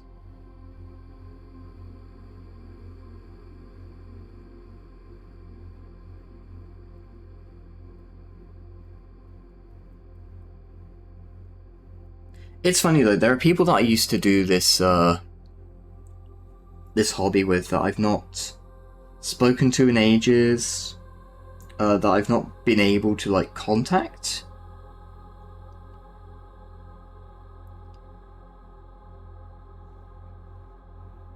Because, you know, that can still happen in the modern world. Like, you wouldn't think it, you wouldn't think that, you know, people falling out of contact and losing contact is really something that happens anymore, but it absolutely does. And part of me is just like, it'd be really cool if like exactly those people saw this stream. I think that'd be really neat.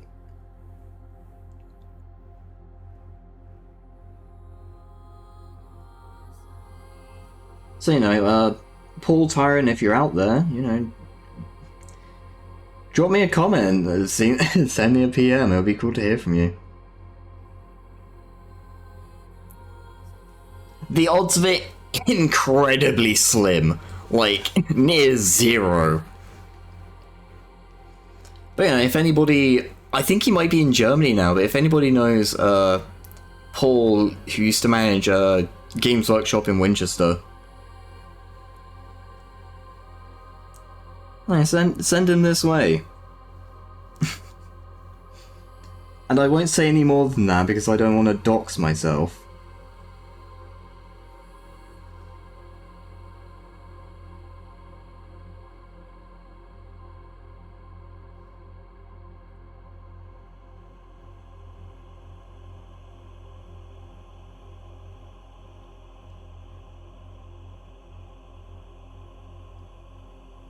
But it's sad losing contact with people that you like, you know?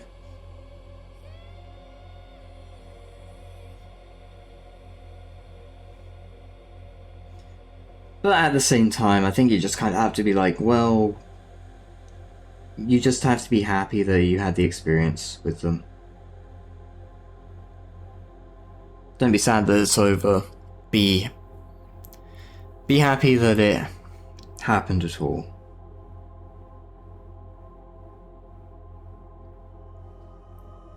Okay, let's get on that. Dry your golden tears. Mr. Knight of the Grey.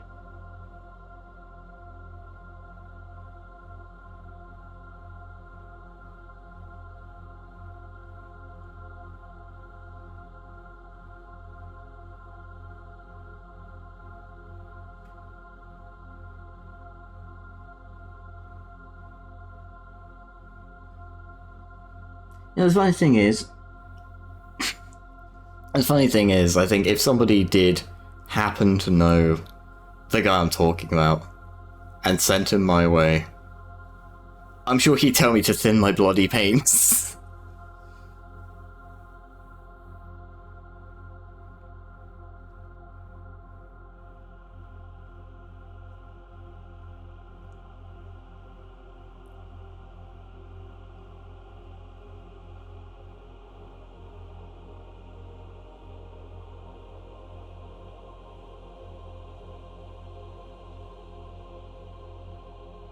Okay, I think I want to catch the top edge of that backpack.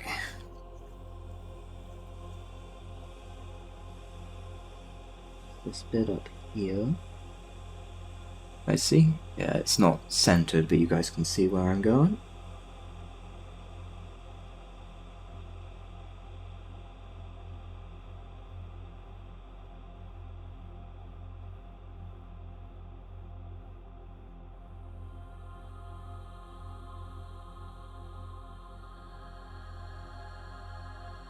I really like this music as well.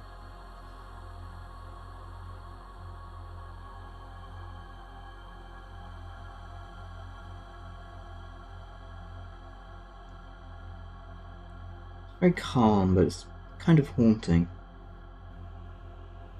I'm vibing with it. Okay, we want to clean off the bow shroud and we want to get that skull. We're getting there, gamers. I will say, if I can get this painted in 2.5 hours, I think that's pretty impressive. I don't think I will. I think I'll be here a bit longer than that, but that's what we'll aim for. We'll aim for the usual stream end time tonight.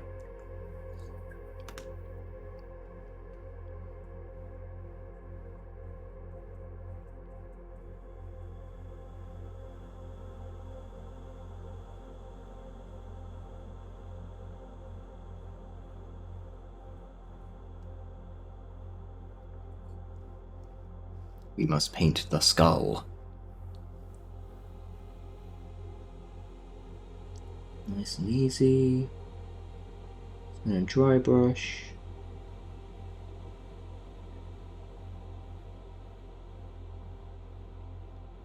Straight on top. Again, we're not going to worry too much about obscuring the details. We will pick those up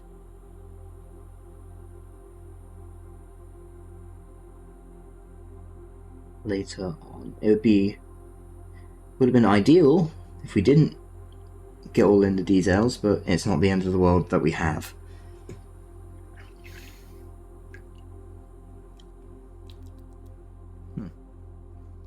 Tastes like nothing. So that's something else about these paints is I don't condone doing this, okay? So when I was first starting out with this, one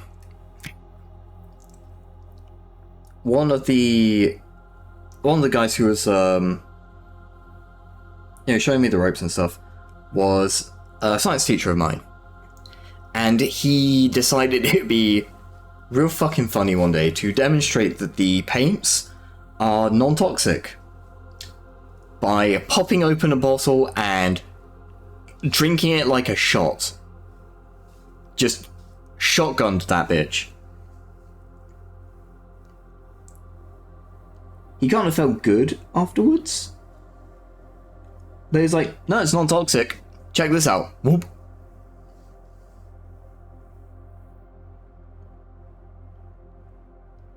He was an interesting man.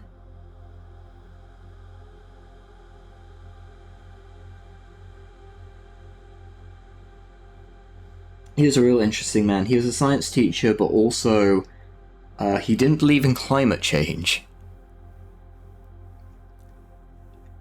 Well, that's not true. He did believe in climate change, but he was like, oh, it's just a natural cycle of the world. It just does this every, few thousands of years.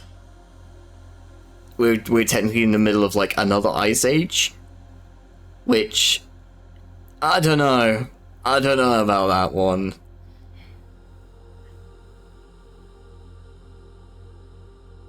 He was a nice guy, but when he said that, it did kind of rattle me a little bit.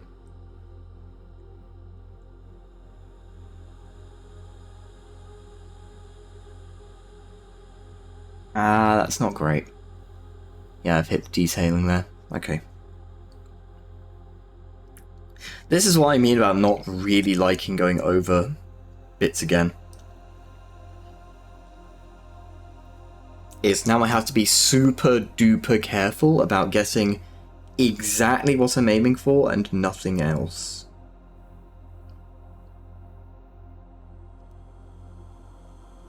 Which is fine. But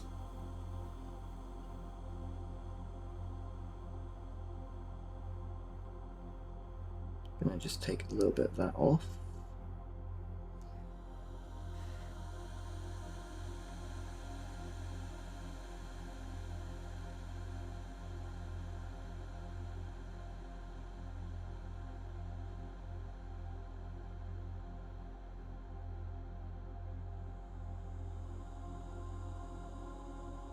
There we go, that's good enough. That's good enough for me.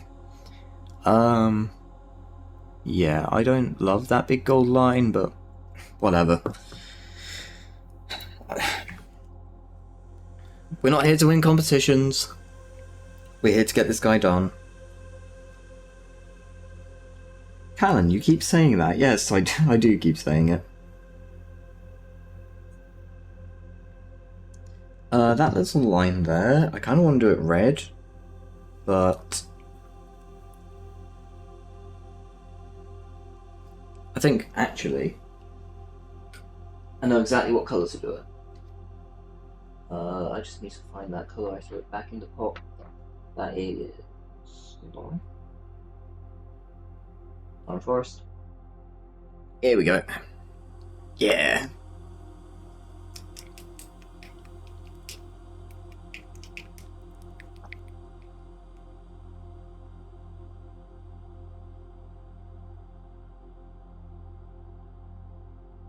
Just a touch, just a little teeny tiny bit.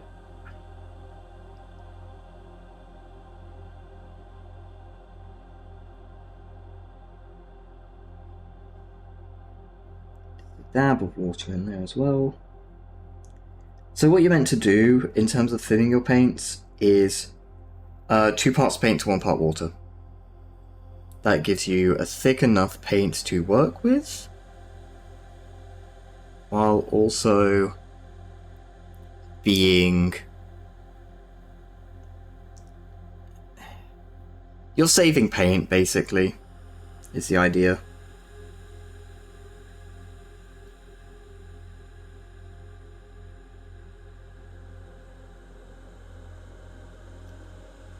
I should look into how other people who paint stuff on stream do it, because again, I've got the model like right up next to me because I need it right up next to me.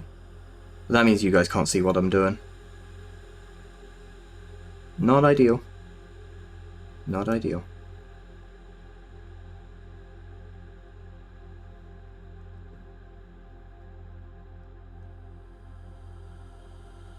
Get a little bit more.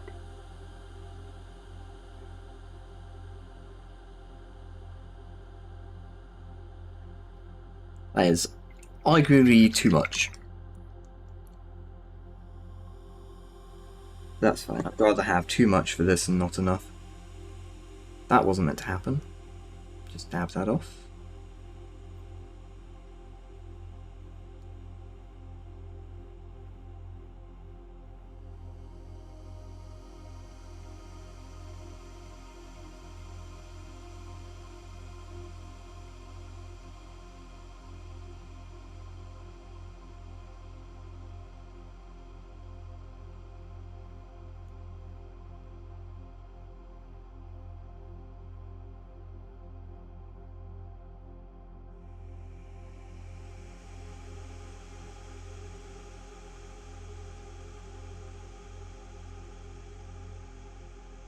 Really gotta focus, just get in here, get this bit done. There we go, let's show you what we've done. A little blue cable there. And we'll just get a line underneath him cleaned up as well. I should be able to just scoop up some of this gunmetal here. I should actually just be able to eat 10,000 dicks because no, it's dried. Of course it has. Why wouldn't it? Why wouldn't it?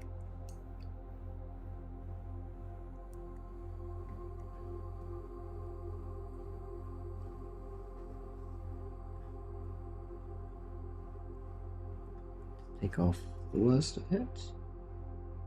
Because again, we're not looking to do anything super deep. Just go.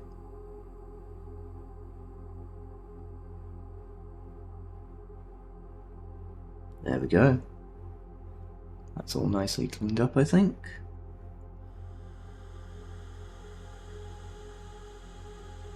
Sweet, sweet, sweet, sweet, sweet. Ah, I need to get this.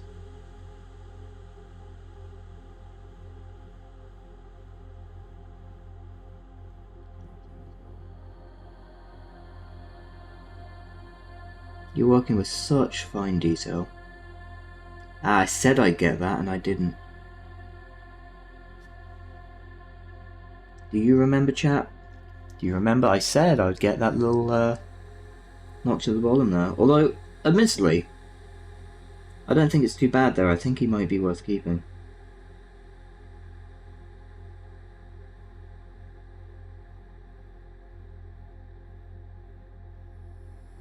Clean up around him a little bit.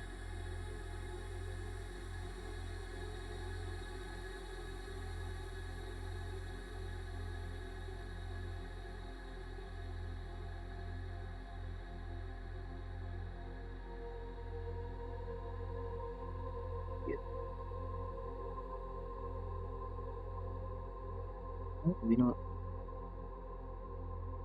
on today, are we? There we go. Alright, good enough. Good enough, and that oh so frequently means perfect in this here economy. Show you where we're at for now.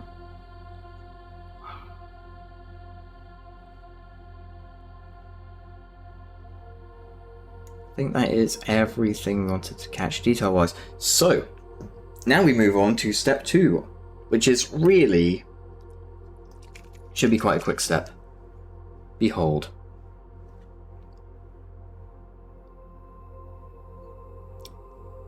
The Sacrament of the Gods.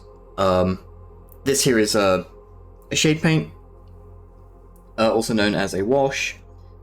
This is going to put... basically it's going to apply like shadows to the model. It's going to tone down all the colours a little bit, but we will deal with that afterwards. Brush number 3, the shade brush. Oh, he's a thick boy. He's a thick lad. This is a man's brush.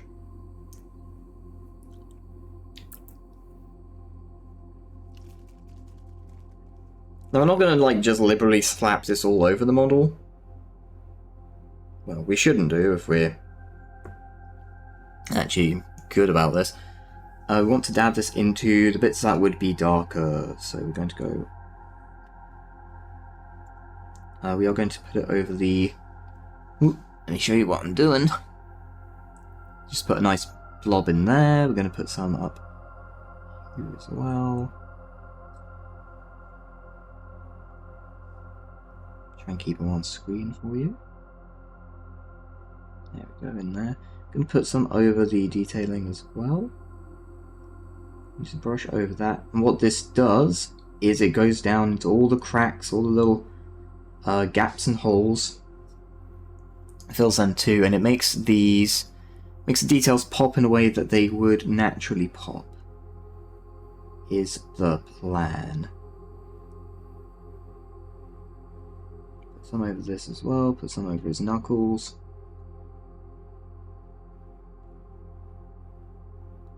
Some on the top of here, just to give it a bit of gloss. I'm going to let the... What we want to do is we want to kind of like guide it to where it is, but we let the wash do the heavy lifting here. We're going to let it just naturally run to where it wants to run.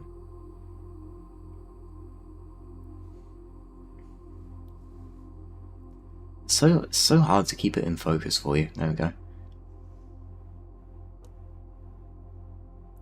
Some long up there, some long up there. Do some over the helmet. We won't put it in the eyes. That's a very good way to ruin the eyes. We'll put it around the eyes.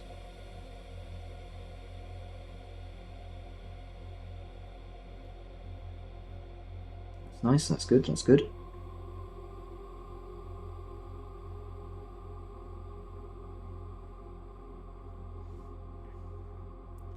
What we don't want to put this on is stuff like... We can put it on stuff like lenses, but if we want something to be particularly bright, I'm going to leave it alone. There's a few washes you can get. There's a few washes you can get. They have slightly different effects. The two most commonly used ones are non-oil, or as it used to be called, Badab Black. The two are effectively the same thing. Pop a bit on each of the purity seals. I'm going to leave the actual purity seals themselves alone. The skull can have a little bit.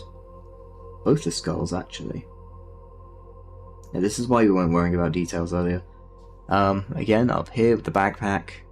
Just big old splash of it.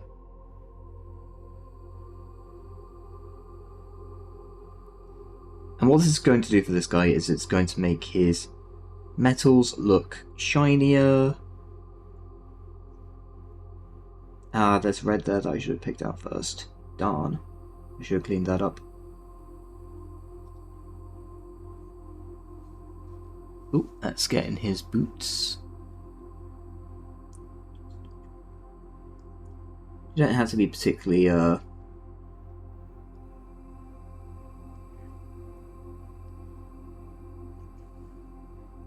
particularly careful about it. We'll get along this shoulder pad as well, I think. Just the red edge.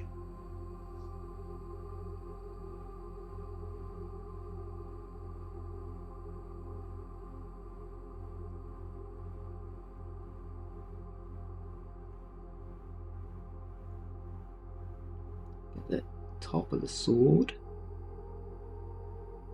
The rest of that is fine. The rest of that is fine.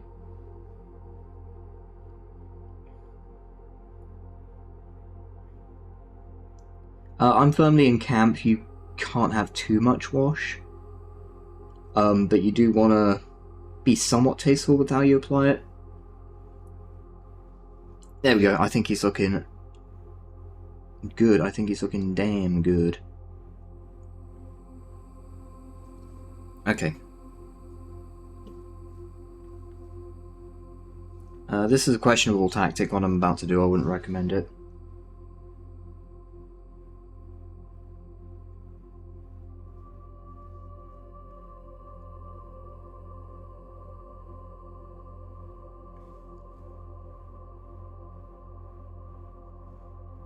Maybe. Let's put a load over the shroud as well. This black here. Because we're probably not going to go over it with anything else, but we don't want to leave it just the base coat black. We might go over it with something else. We might go over it with actual black. Ooh. Okay, that's step 2 pretty much done, and to be honest, I could leave it there. But I don't want to. Because we can put this brush away now. We are done with him. We should not be needing to see him again today.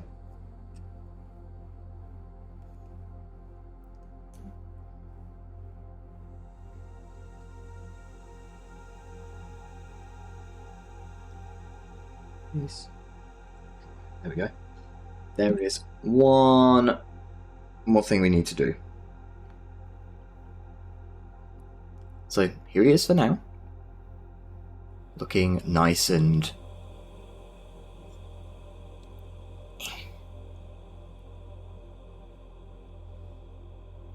yeah, there we go. He's real close. He's real close, but in certain places he is a little muted. Oh, there's one other thing I need to do. My apologies. Before we move on to this last step, we do need to get the layer brush. And we need to get the...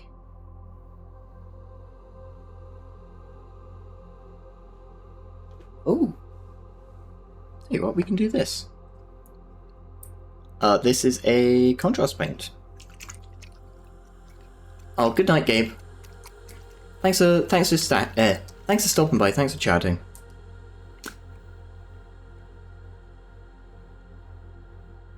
Yeah, so contrast paints are really good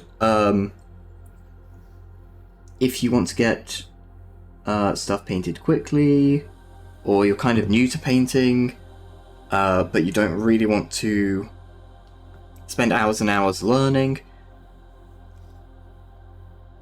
They're a really good alternative method. I'm not a massive fan of them personally. Well, that's not true. I would always choose to do this first. I would always choose to, like, paint a model the hard way first. But I'm not going to turn my nose up at, like, people who use contrast paints. It's a quick and effective method for getting a lot of models painted, or particularly if you're not someone who wants to be a painter or wants to spend a lot of time and money on painting, because it's expensive. This part of the hobby is expensive. But contrast paints will apply on any white or white adjacent kind of surface. So we've got like this parchment kind of colour, and this has gone straight on, and what it does is it does all three parts of the painting process of that colour in one go. So it will do like a base coat, it'll apply as a wash, so it makes shadows fall more naturally, and it will do the last step, which is a highlight.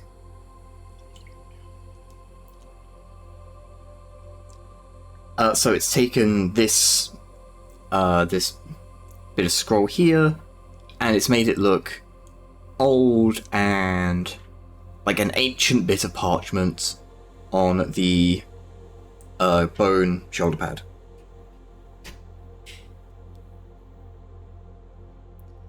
Cool, so the last thing we need to do is highlights. And to do that, we're going to pick this up.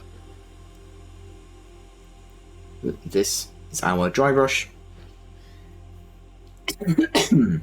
Oh, pardon me. We're going to find our red of choice.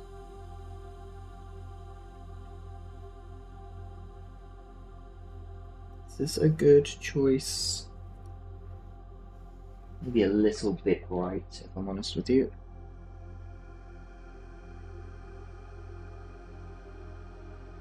Yeah, this is the one.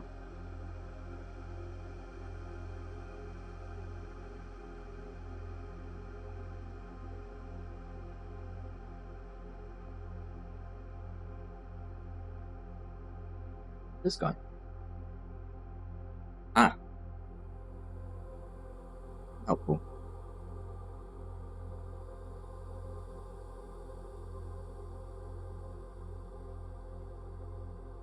Wiggle, wiggle, wiggle.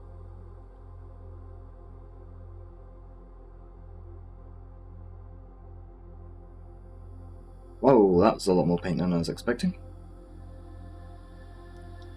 It's fine. Now again, you should stain your paints, but I'm not going to because I'm meaty boy. And we're going to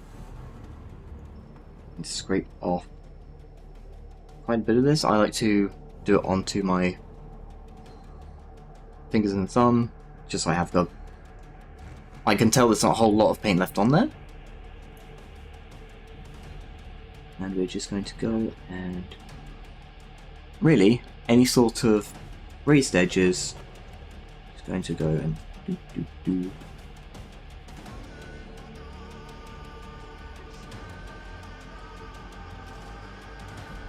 God, what is this music? This is intense. This is painting music? What are you painting?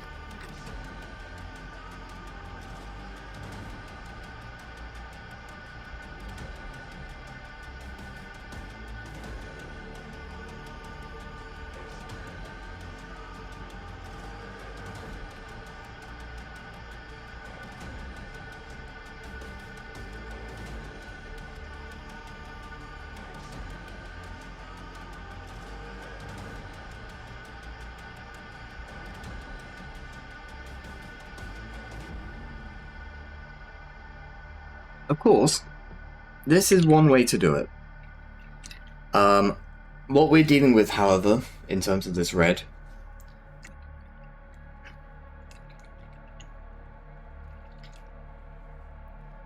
is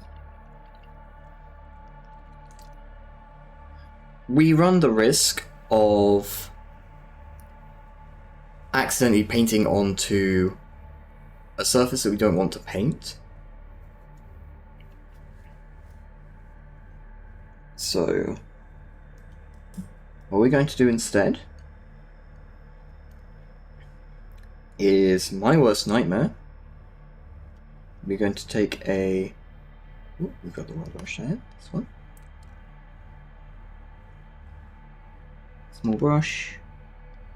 Teeny bit wet. Teeny bit wet. Itty ditty little dab of red. And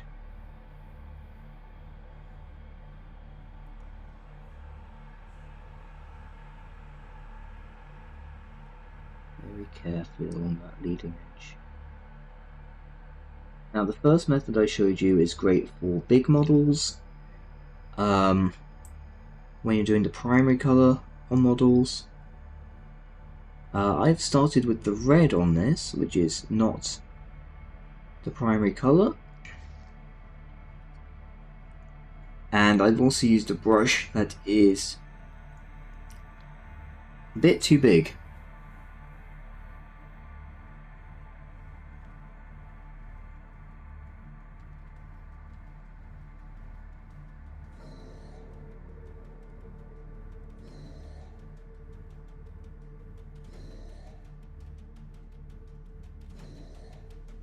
The fuck is that noise?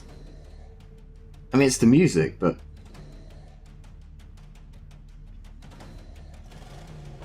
It sounds like Jezza throwing up on the toilet, doesn't it?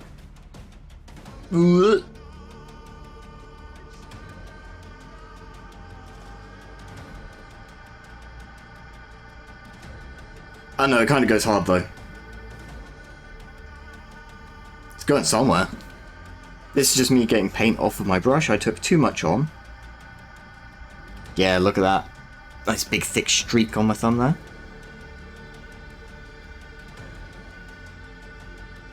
Let's not drop the model now, thank you. That's how I usually do it. When we're getting low, it's just backwards and forwards on my thumb. Over to the model. Just whatever angle works for you. Don't worry if it's a weird angle, don't worry if it's a bizarre angle that people look at you funny for. You're painting this model for you. You're painting it in a way that works for you. You are the one painting it. No one else. If you gotta do something weird to make it happen, you gotta do something weird to make it happen.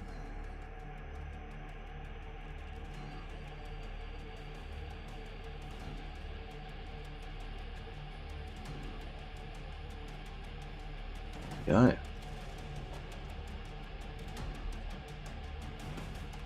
Is there gold on that shoulder pad? No, there isn't. It's just the lighting. Like on the underside, it looks like there's gold. Ah, no, I think there actually is. Yeah, let's go with that then.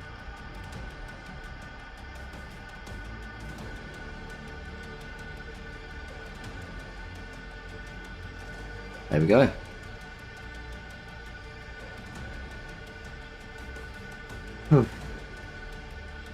I've not painted anything really in quite a long time. I think the last stuff I painted was some Battletech stuff.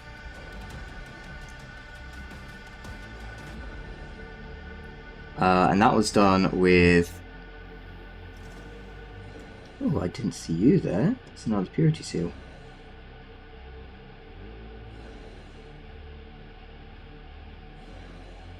I think it is.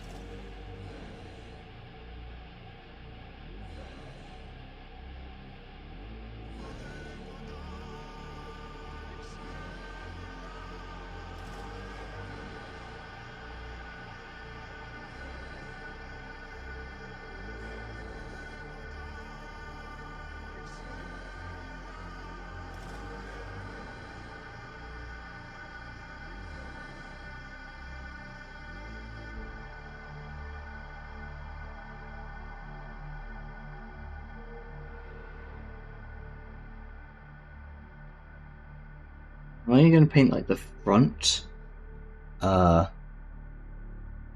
this front like arc here, because I don't want to draw attention to this back detail.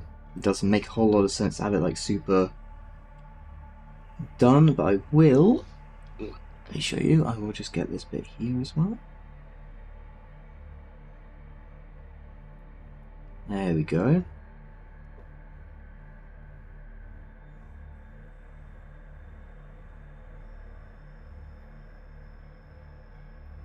That lets me get right on the... Let me show you again. Get right on that corner edge and just brush on over, brush on through.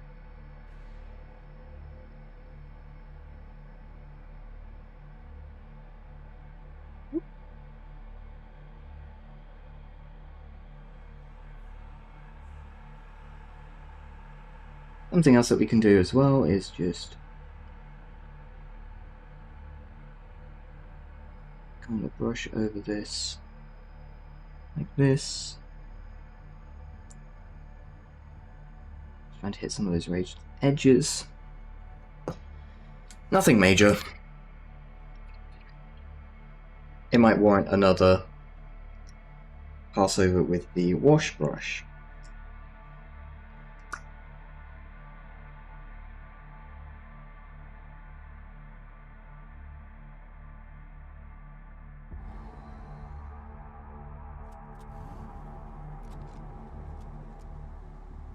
Pick out those bits from earlier that we missed.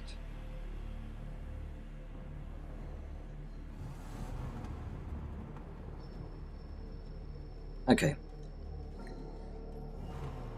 I want to grab the...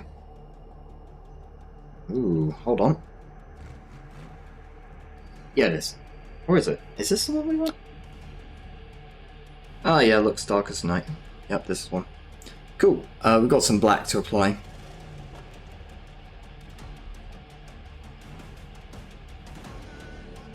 We can thin a bit.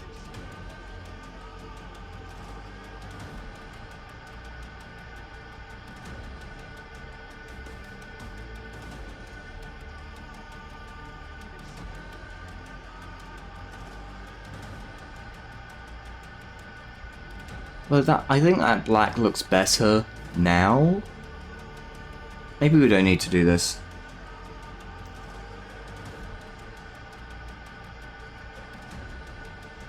We'll do it.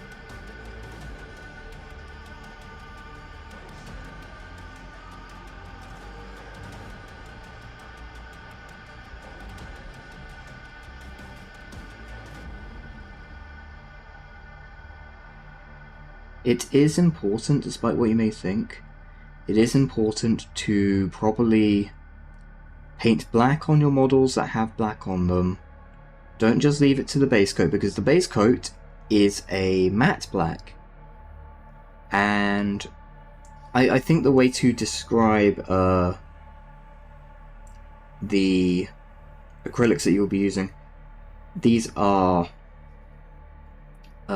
satin, which is halfway between gloss and matte. So don't be lazy like me and go, oh, well, you know, it's black, isn't that enough? No, it's not enough. You do need to worry about the finish. That said, I think just washing the bad ab over it was fine, actually. I don't think I needed to do that. What I do need to do, however, is in the barrel of our gun, I have managed to get some metal in there that ruins the illusion that it's, you know, an empty space. I'm just gonna pop some black in there.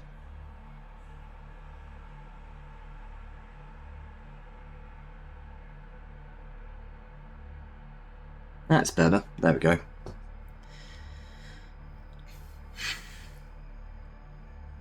So how are we looking? He wants a bit of a picker-upper.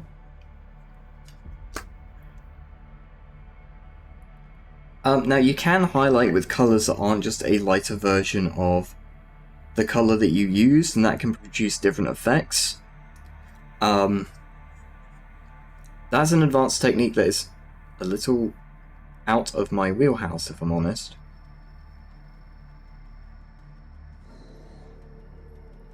But a couple of things worth remembering. A lot of colours are just lighter versions of other colours. For example, orange is a mix of red and yellow, right? Brown is also a mix of red and yellow. So, if you need to work up to an orange, a good base coat to start from is actually brown. Oh, right, let me explain a little bit of... So, if you talk to people about painting, specifically Warhammer models, I guess other painting as well, often you'll be told that two colours are more difficult to paint than everything else. White and yellow. I'm also going to go ahead personally and throw in, like, particularly bright oranges. Not all oranges, I think some oranges are fine. Bright blues and bright reds are fine as well. But the reason why white and yellow are regarded as like the most difficult colours to paint is because they are very streaky. Which means, unlike this guy, where all the colours are looking fairly nice and flat and uniform, the red is a bit arguable, but I think it's the wash that's doing that. It's just kind of pooled weirdly. I might just go over that with red again. The brighter red? What am I doing? I'm being lazy. I'm being lazy again, chat. But rather than coming out as nice solid colours, they will come out patchy. So what you have to do is you have to start with a darker colour than you want. But you've got two options.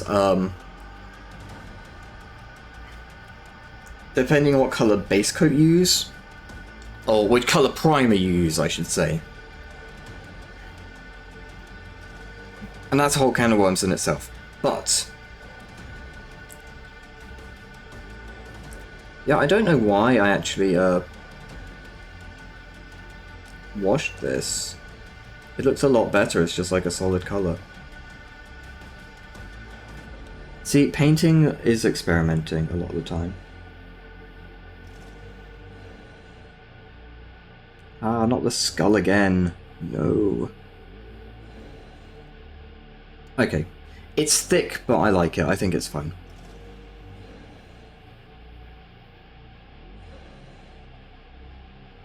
Let's try and get in that there little gap.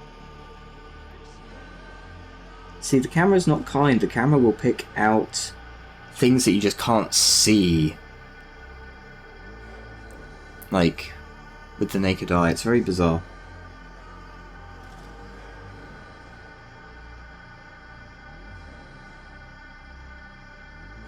How are we looking? Yeah. Yeah, big sexy. We love to see it, we love to see it. Alright, chat, we're almost there. I think I'm going to tidy up that skull. Give her another once over. Oh, I think there's a couple more things I want to pick out with the black, just to tidy them up. But then, I think I'll be calling it and we'll be moving on. I'll probably leave you in the capable hands of our favourite lioness as VT, but we'll see who's around, we'll see what's going on. Yeah, that needed picking up, that needs to go. But the way that you paint these streakier colours, because typically you will start on a black or a white base coat, primer coat, which is where you spray them. And you're going to do that because hand priming is lame, it's not fun. No one likes doing it. Neither will you. Save yourself some time, just buy a spray can. Or get your mum to buy you a spray can. Or your dad, or whoever. So, spray cans, spray them. Either you've sprayed them white, or you sprayed them black. If you're starting out, I recommend spraying them black. It's hard to paint on white unless you're going straight to contrast paints. If you're using contrast paints, spray them white. Spray them white and you can kind of just dunk them in whatever contrast paint you want and the problem is solved. That's the easiest way to do like whites and yellows. But if you want to do it the old-fashioned way, you're going to spray them black and then you will start with a dark base coat. And there are certain paints that are marked as base coats. These are thicker paints than their counterparts. They are designed to have other paints basically stick to them. So are primers. But what you're going to do is you're going to work up from black through several other colours. So you'll need to paint your model a few times. And it is essential that you thin your paints in this regard. I didn't really thin my paints too much with this guy, because I knew I was going to do one coat, basically. One coat, a wash, highlights, done. He's pretty much there. I will now pick out the stuff that I meant to pick out earlier.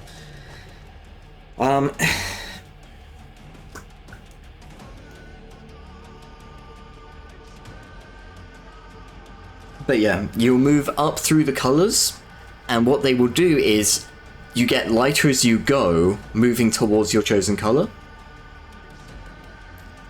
So you know, if you're doing yellow, you might start black, moving into a brown, moving up to an orange,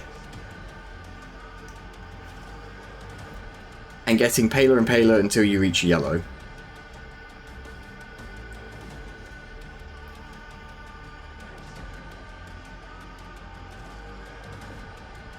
I feel bad for new people who are like, yeah, I really like the Imperial Fists, because like that is a yellow army, my dude. That is not just guys, but also vehicles in yellow. I knew a friend, or I had a friend when I was in high school, who really liked Ultramarines. Nice and easy, blue. You can pretty much do. Once upon a time, it was literally called Ultramarines Blue. Straight onto a black primer, and it's probably fine. You should probably do something between it, because Ultramarines Blue was quite light. It wasn't this, but it's quite close to it. This is Enchanted Blue. This is a really old one. Yeah, this is the paints that they had when I first started out. Citadel Color. Ooh. Yeah, this is good shit. But you could kind of just slap that straight onto black, and if it was thick enough, it would just be fine. It would look not great because you've gone one coat on, but you know, at a distance, they looked perfectly serviceable. Much like I think this guy looks perfectly serviceable. I'm pretty much there. I keep saying I'm pretty much there, and then not actually like saying I'm done now. We are finished. We're not quite finished. I'm going to be lazy. I'm not thinning my paints for this bit.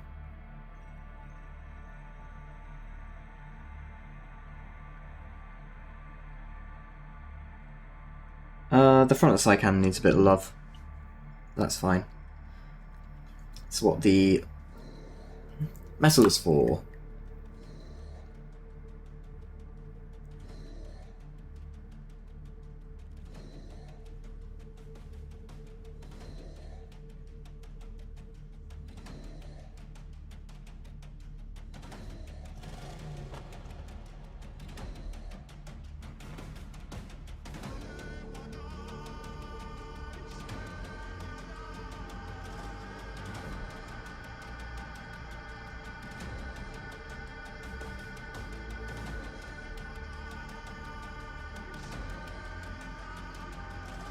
Oh, I have. Actually, I know what would be good for the front of the side cannon. Make it pop out a bit. So we painted it black. We've got two options here. We've got three options here. We can... Let's just turn him over so you know what I'm talking about. We're talking about this big black box that is his weapon. Now we can leave it as it is. I don't think that looks great. We can do like some battle damage to it, like add some little flicks of like paint chipping and stuff.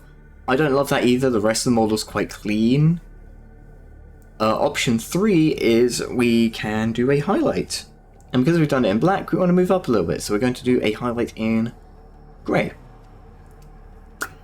Quite dark grey. It's a bit weird using a base coat as a highlight, but...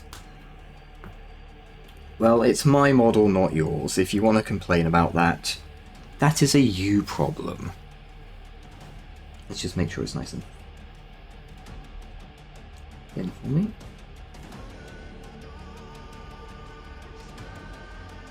Ooh, that's good.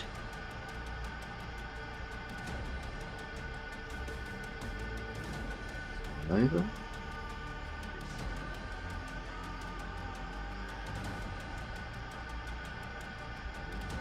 You probably want to be a bit more careful with your models than I am. I kind of turn them over quite liberally in my hands as I'm doing things, not necessarily paying the most attention to whether the paint has dried. Now, 90% of the time it will have, but do as I say, not as I do. It will behoove you to be a bit more careful than I am.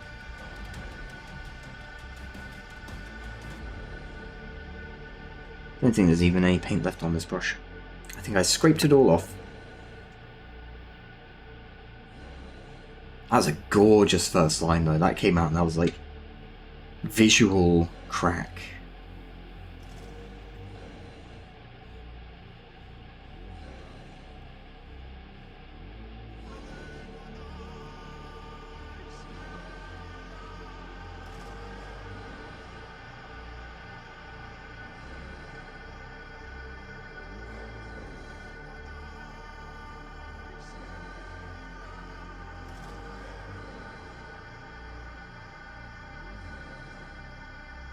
Did it go across there quite nicely?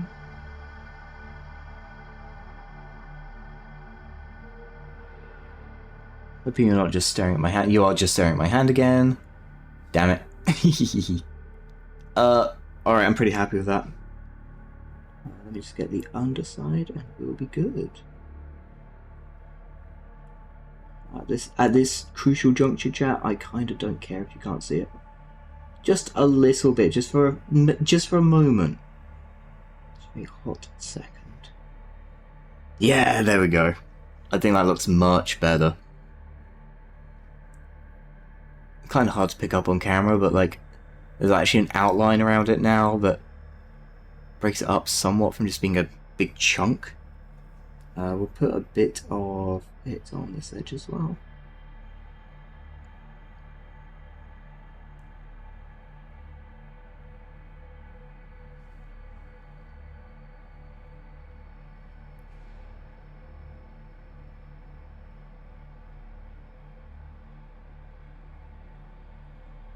There you go. Sick. Sick. Alright, he's battle ready. I think he's battle ready. How's the back skull looking? That's the one thing I'm... Oh, right, and I want to put a wash on the pouches. Okay, wash the pouches. The back skull is fine. I was going to show you the... Right, yeah, the other member of the, well, I guess biome for it. Because there are two washes that people love. I've shown you one. And the other one, here he is. Agrax Earthshade, formerly known as Devlan Mud. Okay, I say that technically Devlan Mud and Agrax Earthshade, and the other two, Non-Oil and Bandad Black, respectively, are different paints. They have different formulas to them, but it doesn't super matter that we're going to use a medium thingy brush here, because this should take us 2 seconds to just go and just fairly liberally douse them.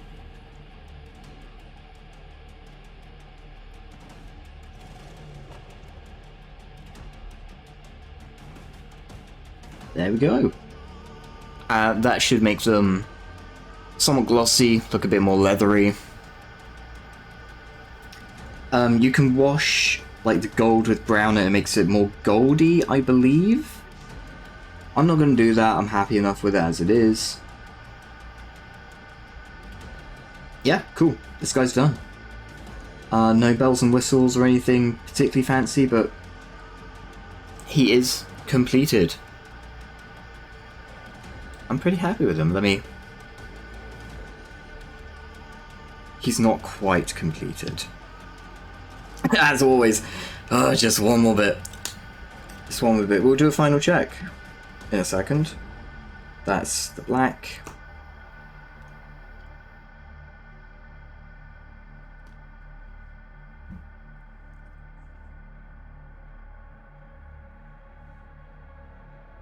Yeah, I just didn't properly clean this up.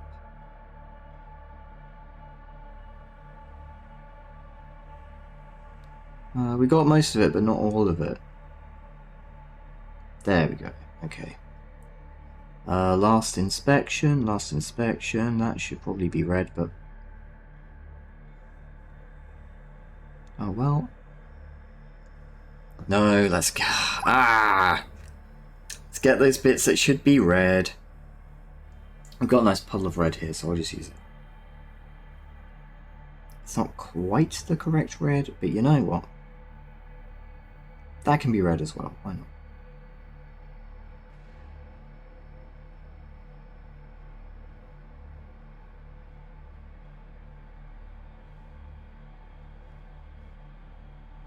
I don't know if you can see what I'm doing here.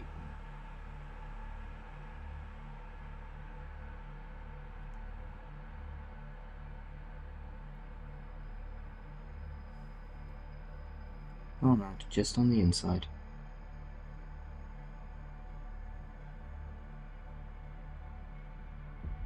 Inside edge. Up and around. There we go. Nice. That's the purity seal.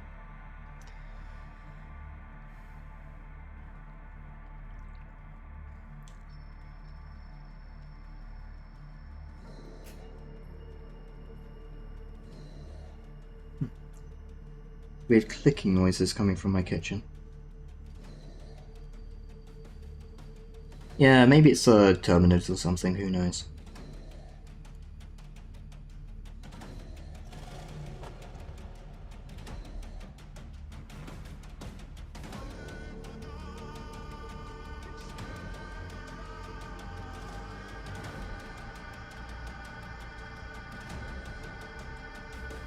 If you want the music that I've been playing on the stream, it's literally just like a Warhammer 40k, just type in like Warhammer painting music, and you should find it.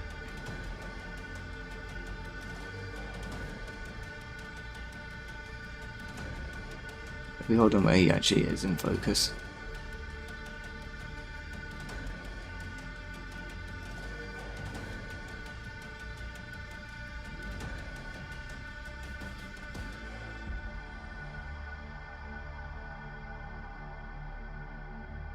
Okay. I'm gonna call him done here, I think. This is like a massive error somewhere. Oh, there's one other little thing I want to get, just one tiny bit. I know, I've said I'm done like 4 times and it's just not been finished. Grey Knight, final project, final project, final project, for real, final 1.2, final project 3. That's way too much paint on that brush. Maybe it's too big a brush as well, but...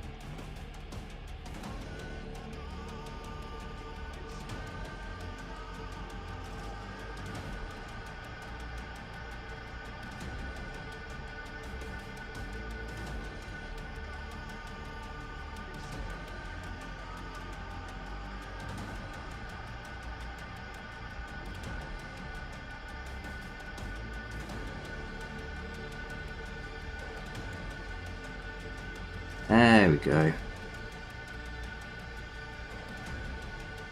Doesn't quite fully... Okay, let's...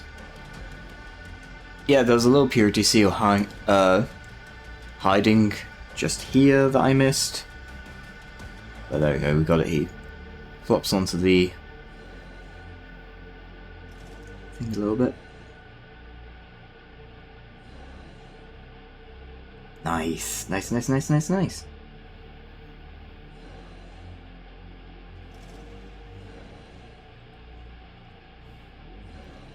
Alright, we just need one last score, Arthur. Just one last thing and then we're out of here to Tahiti.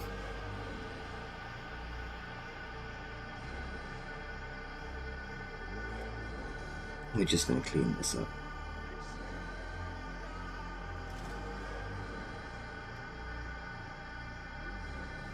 It's always just off camera.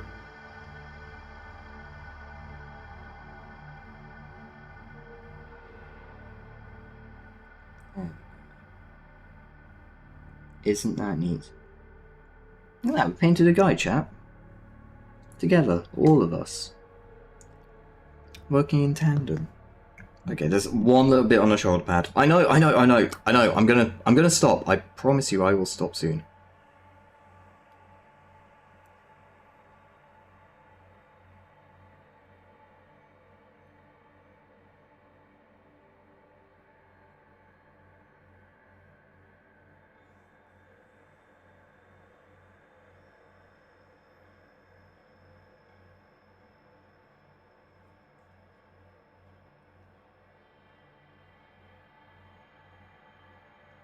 Get that.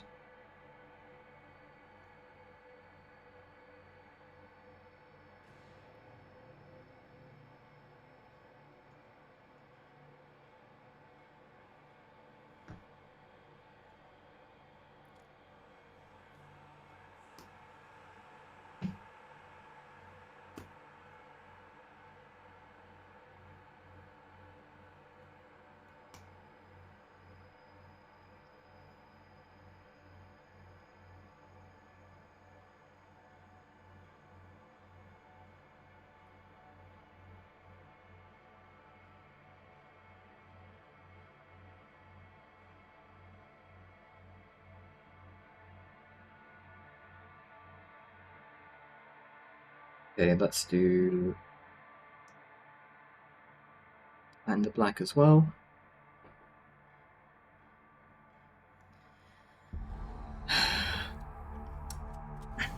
Tiny little details. Teeny tiny little details. I just have to get done.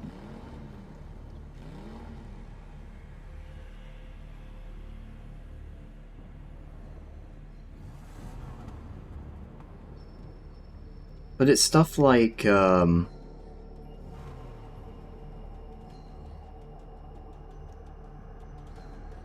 missing a corner or something. Okay, cool. We are... Tentatively, I'm saying we're there. Yep. Alright, let me...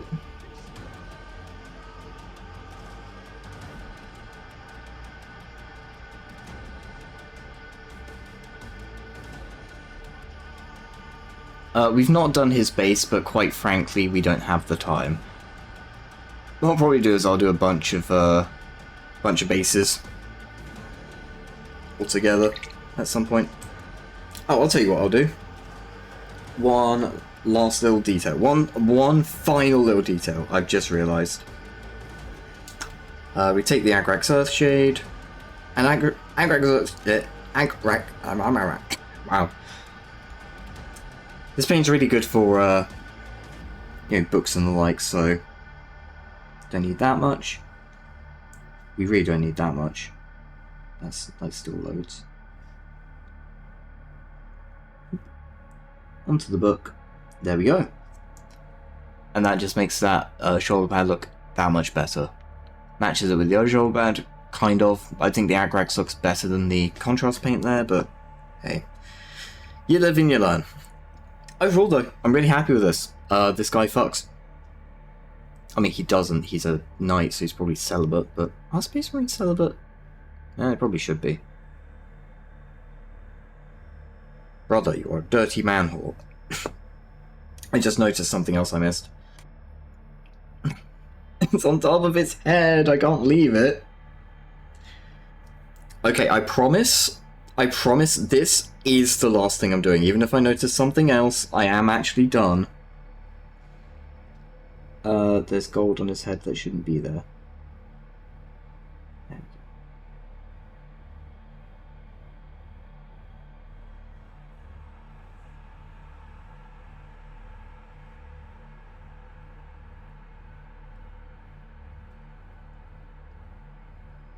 Alright, that's good. Stick a fork in him, he's done.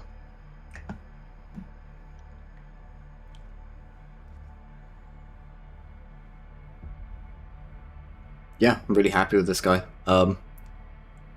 Given that it's been so long since I painted anything in this manner, yeah, I think he's come out real nice. He's not fantastic. He's not the best. There's definitely things I could have done better, but you know what? I'm happy. And that, listen, gamers, that is the metric for whether you've been successful. Not what someone else thinks of your painting. It's whether you're happy with it. I think this guy is fucking awesome. I'm real happy with him. Cool. Alright, let's get out of the camo zone.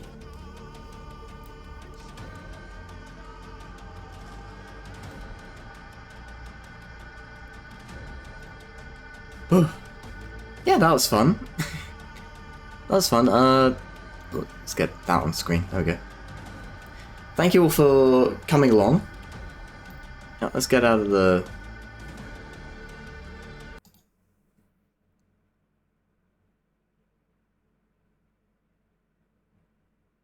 It was literally, it was literally orc music. But yeah, we are done for tonight. Thank you all very much for accompanying me on this fun little journey. We're gonna, of course, we are going to do the raid. Let's figure out who are we going to raid. It's probably going to be SVT. I will say that to you right now. Like, Not for nothing.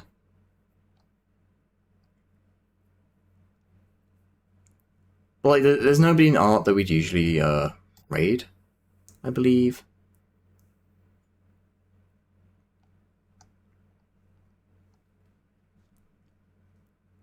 V's online. And it's almost V's anniversary stream. We gotta go say hi to V. If you don't know, V is absolutely lovely. She's one of the people that really inspired me to get into streaming in the first place. V knows very little about Warhammer 40k as well, so there may be questions. But don't worry, you don't have to answer them, though I'd appreciate it if you did.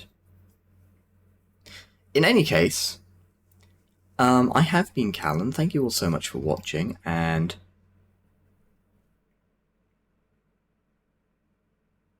okay. Stuff is happening on the V stream. The whiteboard is out. Brace yourselves. I've been Callan, thank you so much for watching. We'll be back tomorrow with Mech Warrior. It's gonna be Mech. Until then, take care, stay safe, and thank you all so much for watching. I will see you next time. Farewell.